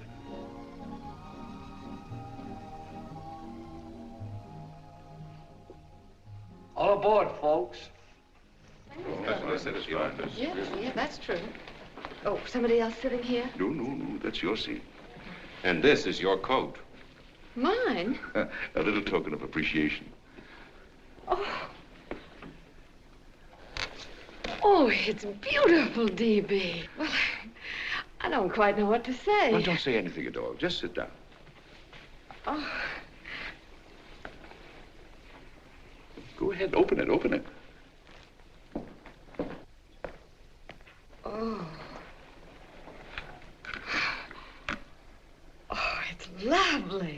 a new contract goes with it. Well, come on, spring it. You've got something on your mind. It must be stupendous. You know, that's what I like about it. Right to the point, like that. All right, Practical Annie, here it is. Tomorrow night, before a crowd of 15,000 people and talking over a nationwide radio hookup, John Doe will announce the formation of a third party. A third party? Yes, the John Doe Party. Devoted entirely to the interests of all the John Does all over the country, which practically means 90% of the voters. He will also announce the third party's candidate for the presidency, a man whom he personally recommends, a great humanitarian, the best friend the John Does have. Mr. D.B. Norton. Yes.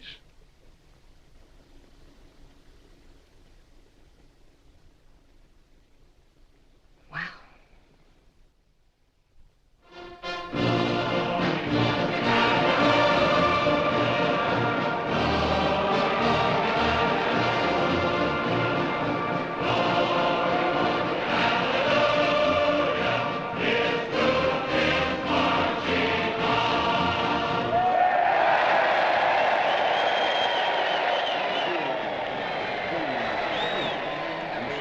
And although the opening of the convention is hours off, the delegates are already pouring into the ballpark by the droves, with lunch baskets, banners, and petitions asking John Doe not to jump off any roof. No matter how you look at it, it's still a phenomenal movement.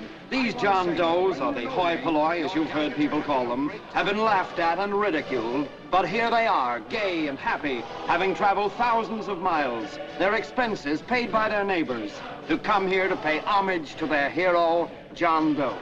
And in these days of wars and bombings, it's a hopeful sign that a simple idea like this can sweep the country. An idea based on friendliness, on giving and not taking, on helping your neighbor and asking nothing in return. And if a thing like this can happen, don't let any of your grumbling friends tell you that humanity is falling apart. This is John B. Hughes, signing off now and returning you to our main studio until 9 o'clock, when the convention will officially open. Oh, John, come in. Say, I'm it's raining out a little. That's all right. It's good to see you. Sit down. Thanks.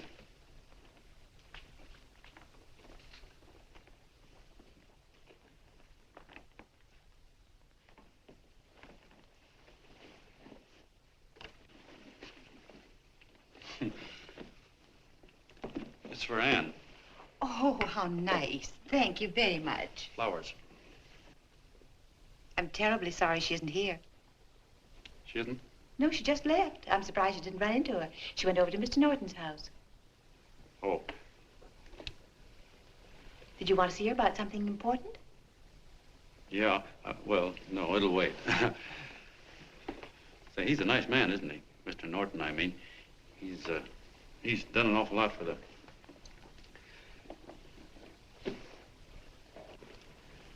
Well, say, my coat's pretty wet.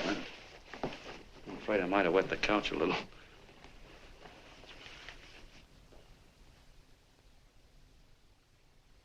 Well, I guess I'll see her at the convention later. Yes, of course. I'll see that she gets the flowers. Thanks. Good night, Mrs. Mitchell. Good night, John.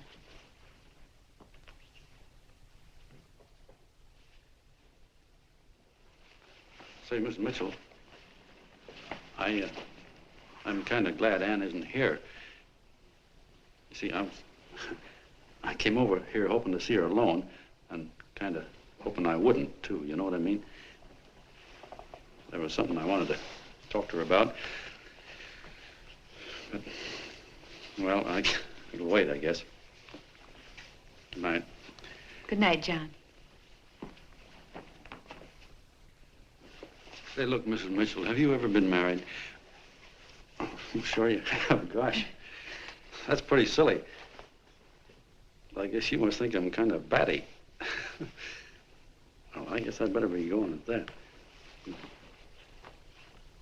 John, my husband said, I love you. Will you marry me? You did? What happened? I married him. Well, yeah, that's what I mean, see? It was easy as all that, huh? Uh-huh. Yeah, but look, Mrs. Mitchell, you know, I love Ann, and it's going to be awfully hard for me to say it because, well, you know, she's so wonderful. And, well, the best I ever was a Bush League pitcher. And, you know, I think she's in love with another man, the one she made up. You know, the real John Doe. Well, that's pretty tough competition. I bet you he'd know how to say it all right. On me, I get up to it and around it and in back of it, but I never get right to it. You know what I mean? So the only chance I've got is, well, if somebody could kind of give her a warning, sort of prepare her for the shock. You mean you'd like me to do it? Hmm? Well, I was thinking that, yeah, you know, sort of break the ice. Of course I will, John. Gee, thank you, Mrs. Mitchell. Hey, you're okay.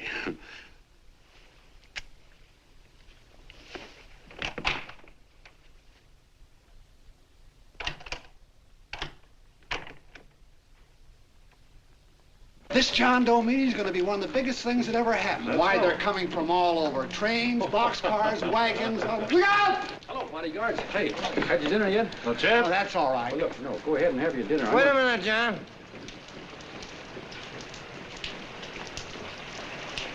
Hello, Mr. Connell. How are you, John? John, I want to have a little talk with you.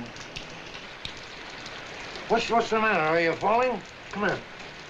Hey, boss. Oh, quiet. Say, tell me something. Did you read the speech you're going to make tonight?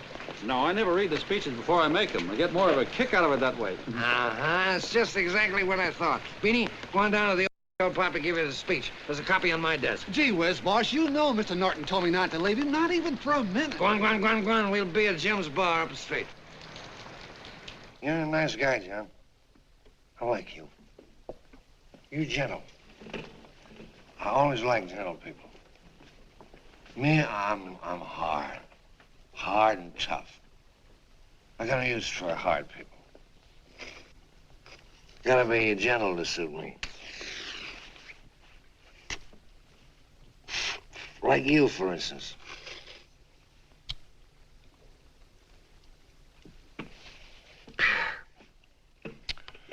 Yep, I'm hard. But you want to know something? I've got a weakness. Never guess that, would you? Well, I have. Want to know what it is? Star-Spangled Banner. Screw you, huh? Well, maybe it is, but play the Star-Spangled Banner. I'm a sucker for it.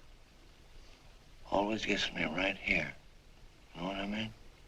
Yeah, it gets me right back here. Oh, back there, huh?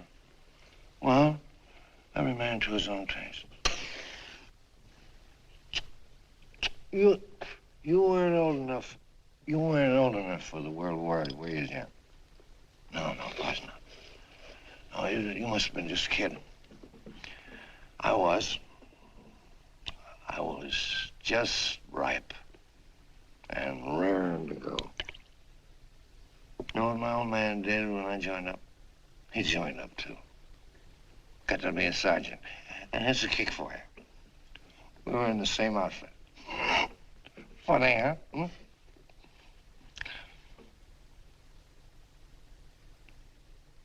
He was killed, John. I saw him get it.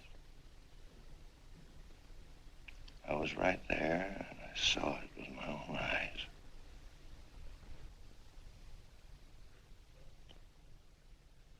Me, I came out without a scratch. That is, excepting my ulcers.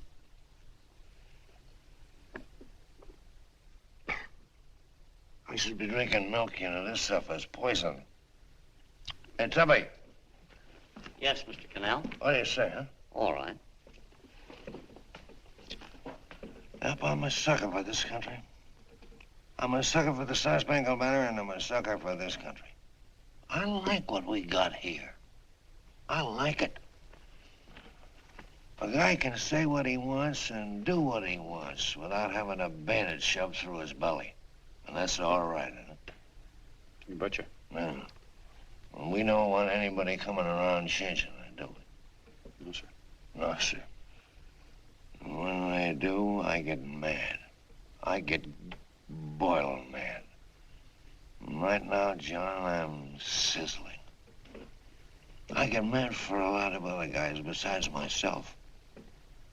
I get mad for a guy named Washington, and a guy named Jefferson, and Lincoln. Lighthouses, John. Lighthouses in a foggy world. You know what I mean? Yeah, you bet. Listen, pal. This fifth column stuff is pretty rotten, isn't it? Yeah, it certainly is. And you'd feel like an awful sucker if you found yourself marching right in the middle of it, wouldn't you? You. Of course, you wouldn't know it because you're gentle. But that's what you're doing. You're mixed up with a skunk, my boy. A no-good, dangerous skunk. Say, you're not talking about Mr. Norton, are you? I'm not talking about his grandfather's pet poodle. You must be wrong, Mr. Cannell. Because he's been marvelous about the John Doe clubs. Yeah? Say, you're sold on this John Doe idea, aren't you? Sure. Sure. I don't blame you. So am I. It's a beautiful miracle. A miracle that can only happen right here in the good old USA. And I think it's terrific.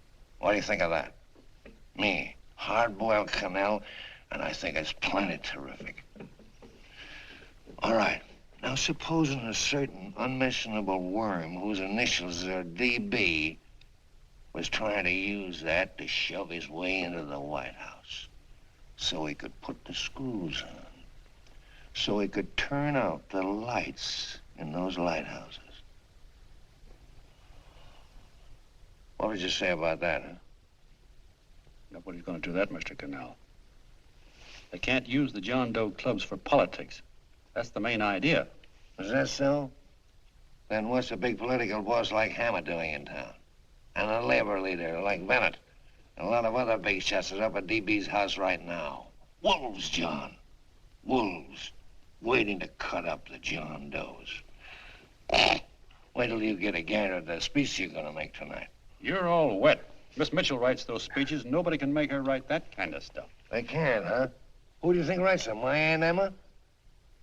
I know she writes them. And gets a big bonus for doing them, too. A mink coat and a diamond bracelet. Don't write them. Why, that gold-grabbing dame would double-cross her own mother for a handful of Chinese yen. Cut up. If you weren't drunk, I'd... Hey, boss. Here's the speech, boss. Hey. Go on and read it, John, and then start sucking. Hey, wait a minute, Mr. Doe. Tubby? Yes, sir. Better bring me a glass of milk. I'm smoking too much. Yes, Charlie? Got everything all set? Fine. John Doe been taken care of? Good. How many people do you think will be there? 15,000? Oh, my, that's fine. Now, listen, Charlie. As soon as John Doe stops talking about me, I want you to start that demonstration. And make it a big one, you understand? Don't worry about that, DB. My boys are there. They'll take care of it. What? Yes, I'll be there 15 minutes after I get your call. Why, Mr. Doe. Where are they? In the dining room, sir.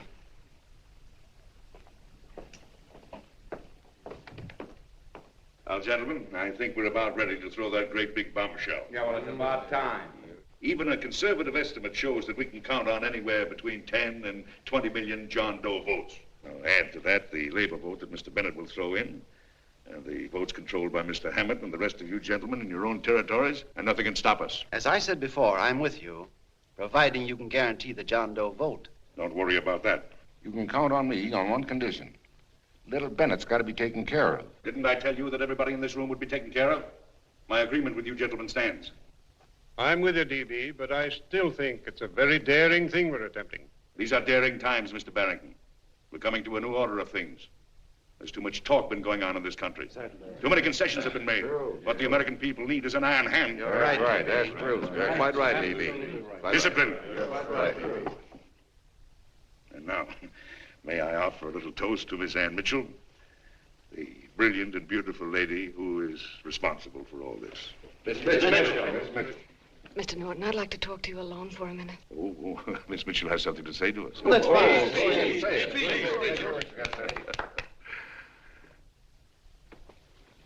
Hello.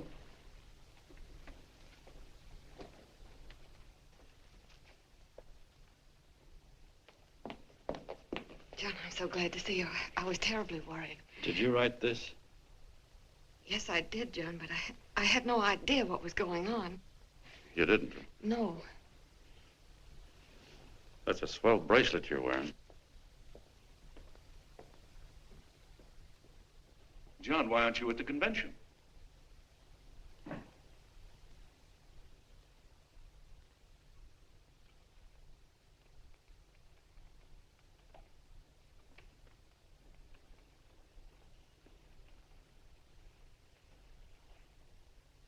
Is there anything wrong? No, nothing's wrong. Everything's fine. So there's going to be a new order of things, huh? Everybody's going to cut himself a nice fat slice of the John Does, eh? You forgot one detail, Mr. Big Shot. You forgot me, the prize stooge of the world. Why, if you or anybody else thinks he's going to use the John Doe clubs for his own rotten purpose, he's going to have to do it over my dead body. Oh, hold on a minute, young man. Hold on. That's rather big talk.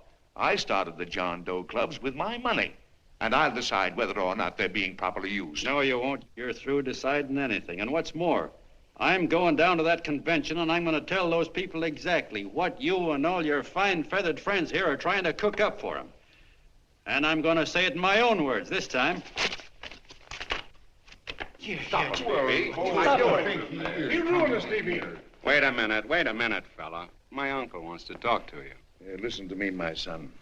Before you lose your head completely, may I remind you that I picked you up out of the gutter and I can throw you right back there again?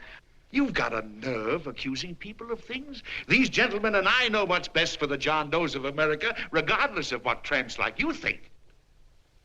Get off that righteous horse of yours and come to your senses. You're the fake. We believe in what we're doing. You're the one that was paid the 30 pieces of silver. Have you forgotten that? Well, I haven't. You're a fake John Doe, and I can prove it. You're the big hero that's supposed to jump off tall buildings and things. Do you remember? What do you suppose your precious John Does will say when they find out that you never had any intention of doing it, that you were being paid to say so? You're lucky they don't run you out of the country. With the newspapers and the radio stations that these gentlemen control, we can kill the John Doe movement deader than a doornail. We'll do it, too, the moment you step out of line. Now, if you still want to go to that convention and shoot your trap off, you go ahead and do it.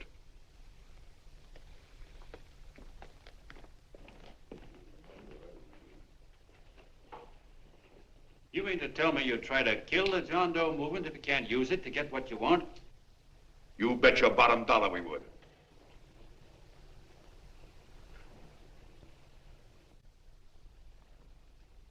Well, that certainly is a new low. I guess I've seen everything now. You sit there back of your big cigars and think of deliberately killing an idea that's made millions of people a little bit happier. An idea that's brought thousands of them here from all over the country, by bus and by freight and jalopies and on foot, so they could pass on to each other their own simple little experiences. Why, look, I'm just a mug and I know it, but I'm beginning to understand a lot of things. Why, your type's as old as history. If you can't lay your dirty fingers on a decent idea and twist it and squeeze it and stuff it into your own pocket, you slap it down. Like dogs, if you can't eat something, you bury it. Why, this is the one worthwhile thing that's come along. People are finally finding out that the guy next door isn't a bad egg. That's simple, isn't it? And yet a thing like that's got a chance of spreading till it touches every last doggone human being in the world, and you talk about killing it. Why, when this fire dies down, what's going to be left? More misery, more hunger, and more hate. And what's to prevent that from starting all over again? Nobody knows the answer to that one, and certainly not you with those slimy, bollocksed-up theories you got. The John Doe idea may be the answer, though. It may be the one thing capable of saving this cockeyed world. Yet you sit back there on your fat hulks and tell me you'll kill it if you can't use it. Well, you go ahead and try. You couldn't do it in a million years with all your radio stations and all your power. Because it's bigger than whether I'm a fake. It's bigger than your ambitions, and it's bigger than all the bracelets and fur coats in the world. You bet it is, John. And that's exactly what I'm going down there to tell those people. Wait a minute, you ungrateful rat. My uncle's been too good. He's getting away. Give me the bullet. John! I've always told you, D.B., you're playing with dynamite. Which way? All right, now, girl, get away. Before he gets through tonight, he'll ruin us all. I'll stop him cold. Don't worry, I've been ready for this. John! Oh, John, please listen to me. Please, I can explain everything, John. I didn't know what they were going to do. Let me go with you, John. John, please. Go ahead, driver. Ballpark. Explain it to you, John. Please let me go with you. Please. John! Mr. Norton wants to see you. Listen to me, Mayor Lovett. You do as I say. I want them both arrested. You tell the police department to pick up Cannell. I've got the girl here. I've got the bullet. I don't care what you charge him with. If you're worried, let him go in the morning, but keep him in jail overnight. Hello, Bulletin. Put wire on.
Quiet, please. Ladies and gentlemen, let us have a moment of silent prayer for the John Does all over the world, many of whom are homeless and hungry. Rise, please. Everybody rise.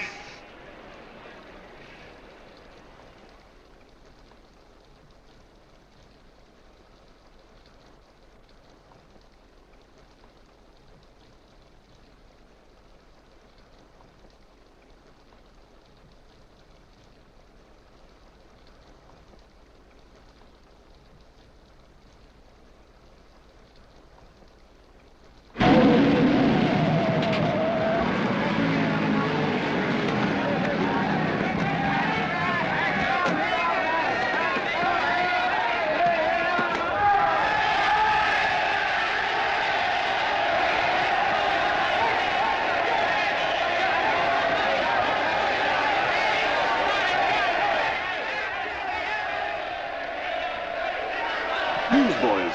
Hundreds of yelling newsboys are swarming into the park like locusts. They're yelling John Doe's a fake. Fake.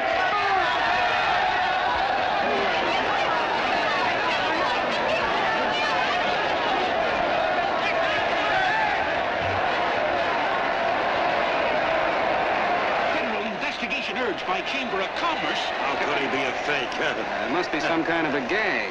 A what? A gag. A gag.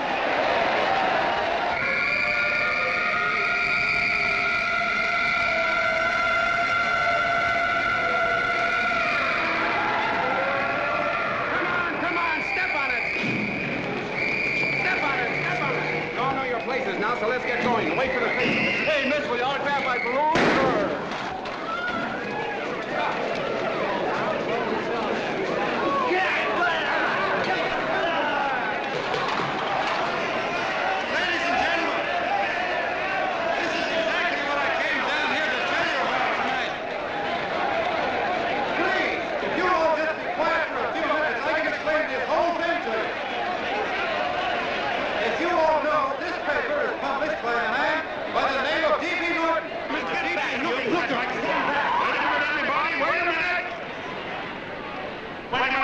Gentlemen,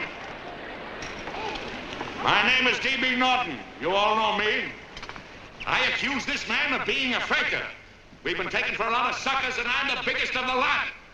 I spent a fortune backing this man in what I believe to be a sincere and worthy cause, just as you all did.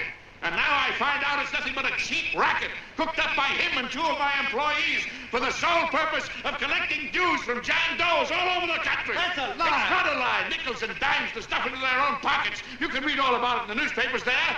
That's a lie. Listen, don't believe what... This man had no intention of jumping off the top of a building. He was paid to say so. Do you deny that? That's got nothing to do with it. Were you paid for it or weren't you? Yes, I was paid, but there And happened... what about the suicide note? You didn't write that either. What difference Did you write it or didn't you? No, I didn't write it. Now, you bet your life you didn't. You look in your papers, ladies and gentlemen, and you'll find Miss Mitchell's signed confession that she was the one who wrote it. Listen, folks, it's a fact that I didn't write the letter. There, you see, he admits it. You're a fake, John Doe. Now, for what you have done to all these good people, they ought to run you out of the country. And I hope they do it.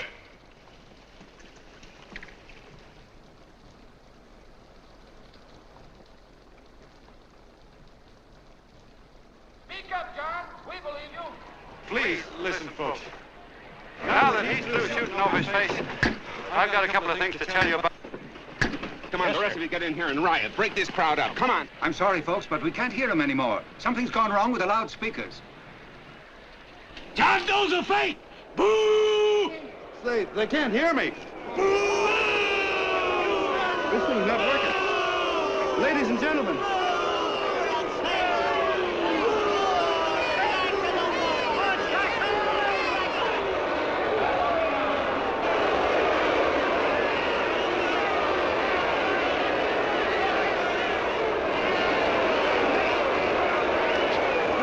This thing's bigger than whether I'm a fake. Look, Kirk, you believe me, don't you? Sure, I believe you. Walking my legs off, digging up 5,000 signatures for a phony.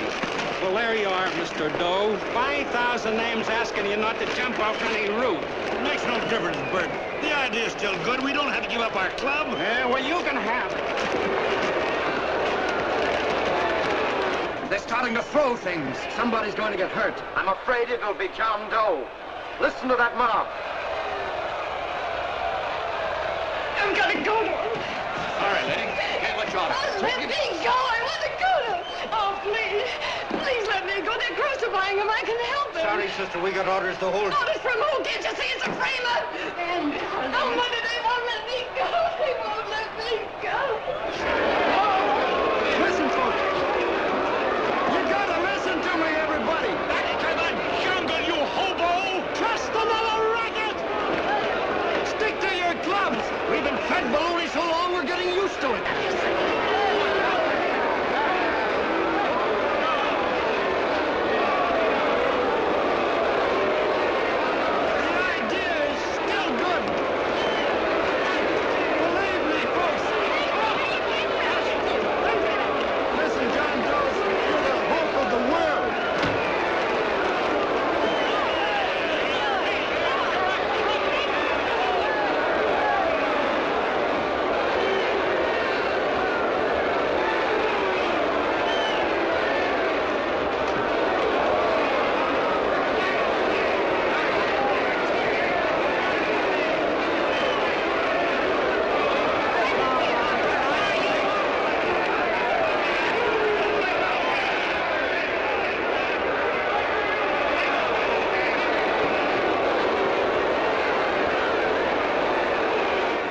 Managed to get him out of the park.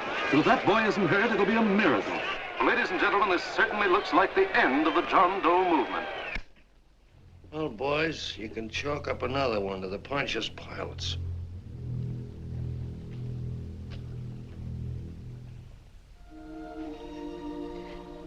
I should have been there. I could have helped him. He was so all alone. A lot of us are going to be mighty ashamed of ourselves after tonight.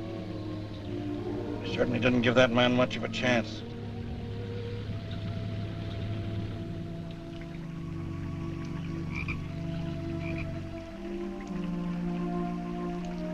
Have some more coffee, Long John? No thanks, Carl.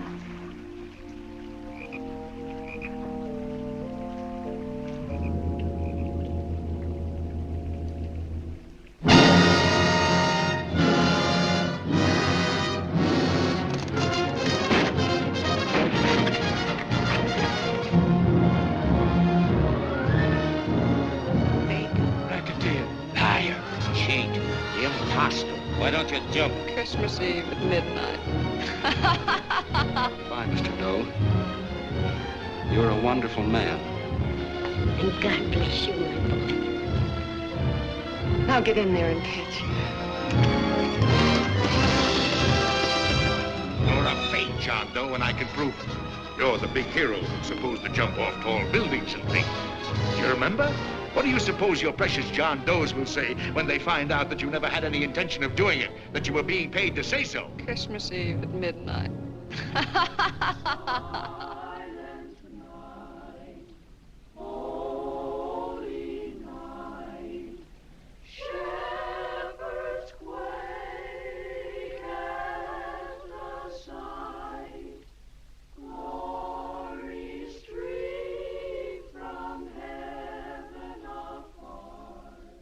Merry Christmas, son. Merry Christmas.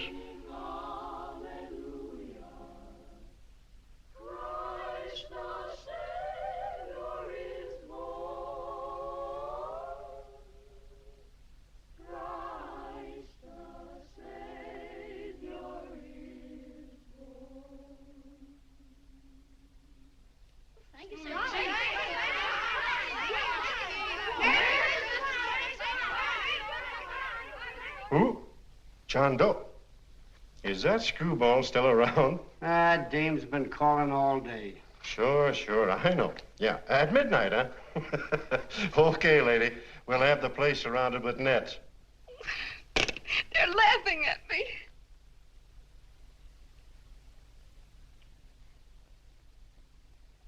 You're a sick girl, Anne. You better take it easy. Whom are you calling now?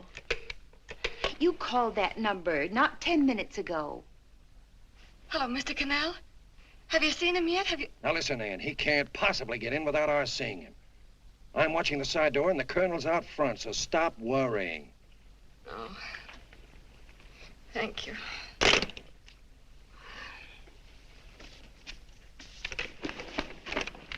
What, Ann? Anne, don't be foolish. If this isn't the craziest, the battiest, the looniest wild goose chase I ever heard of. Oh, shut up, Bert. Sourpuss is right. Yeah, well, if he is, I'm a banana split. That man is going to be on that roof. Don't ask me how I know. I just know, and you know it as well as I do. Sure. I'd like to believe in fairy tales, but a guy that's a fake isn't going to jump off any roof. I don't think he was any fake, not with that face. And anyway, what he stood for wasn't a fake. Okay, honey, okay.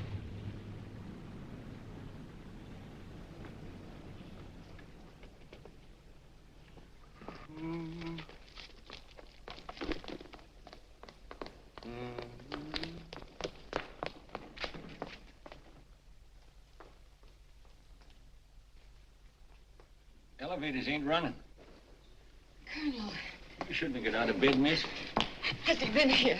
No. Have you seen him? I ain't seen him for a week. Where's Canal? He's watching the other door. Oh, gee, you're swell. Oh. No sense in going up there. I've been here for hours. He ain't here. Let me go, will you?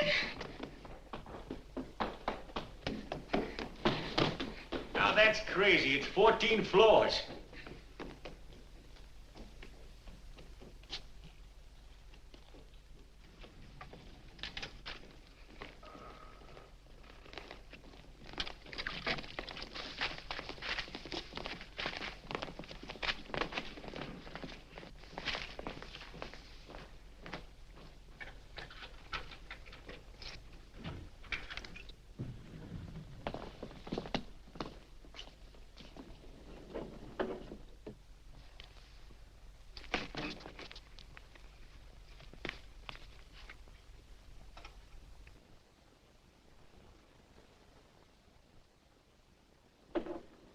far as the elevator goes.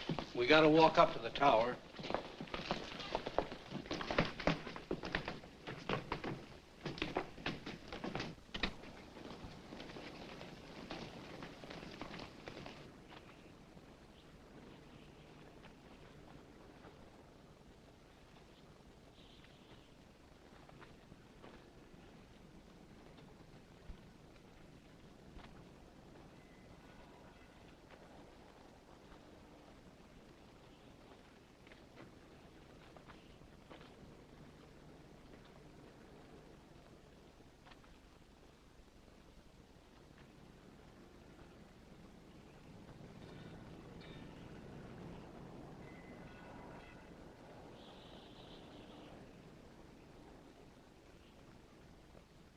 That tramp is probably full of Christmas cheer and asleep in some flop house. Let's go. I've got to decorate my tree.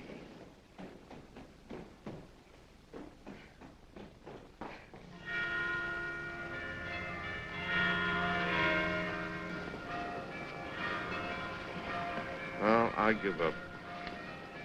I don't know what gave us the idea that we'd attempt anything like this. I guess you're right. I'm afraid the joke's on us. Let's go. I hope nobody finds out we've been here.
I wouldn't do that if I were you, John.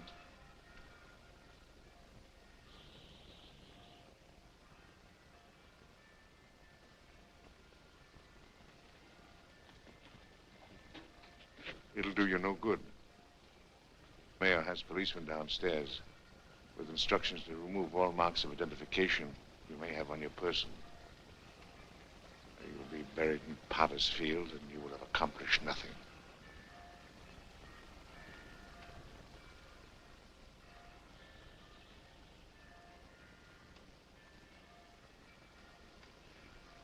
I've taken care of that. I've already mailed a copy of this letter to Mr. Cannell. John, why don't you forget this foolishness? Stop right where you are, Mr. Norton, if you don't want to go overboard with me.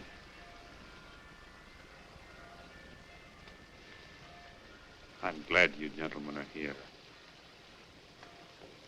You killed the John Doe movement, all right. But you're going to see it born all over again.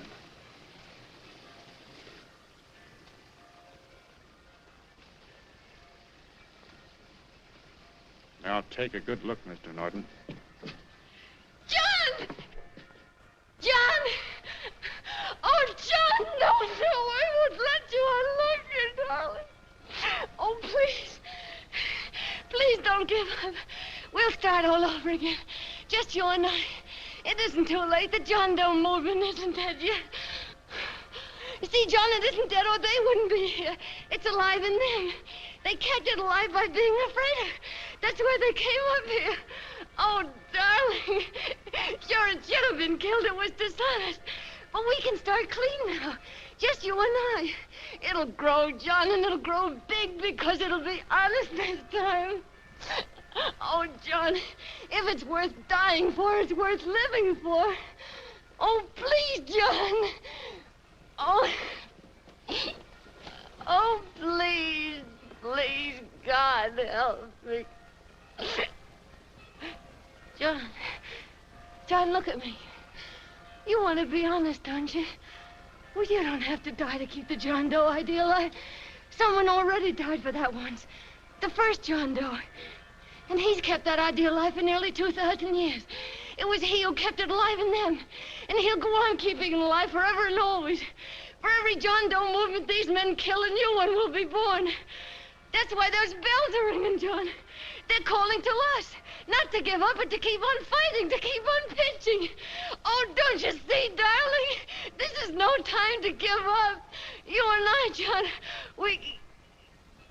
Oh, no. No, John. If you die, I want to die, too. Oh, I love you. Oh, John.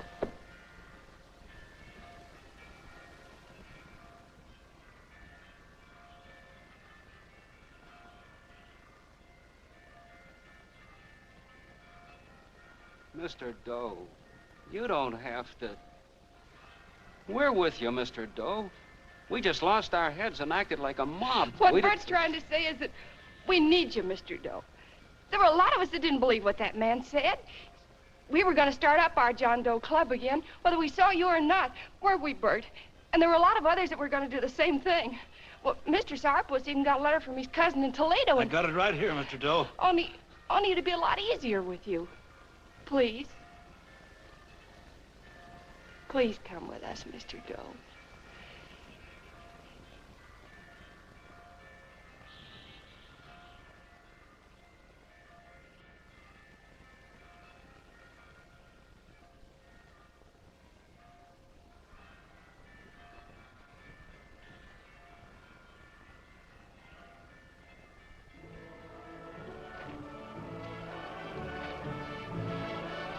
Long John.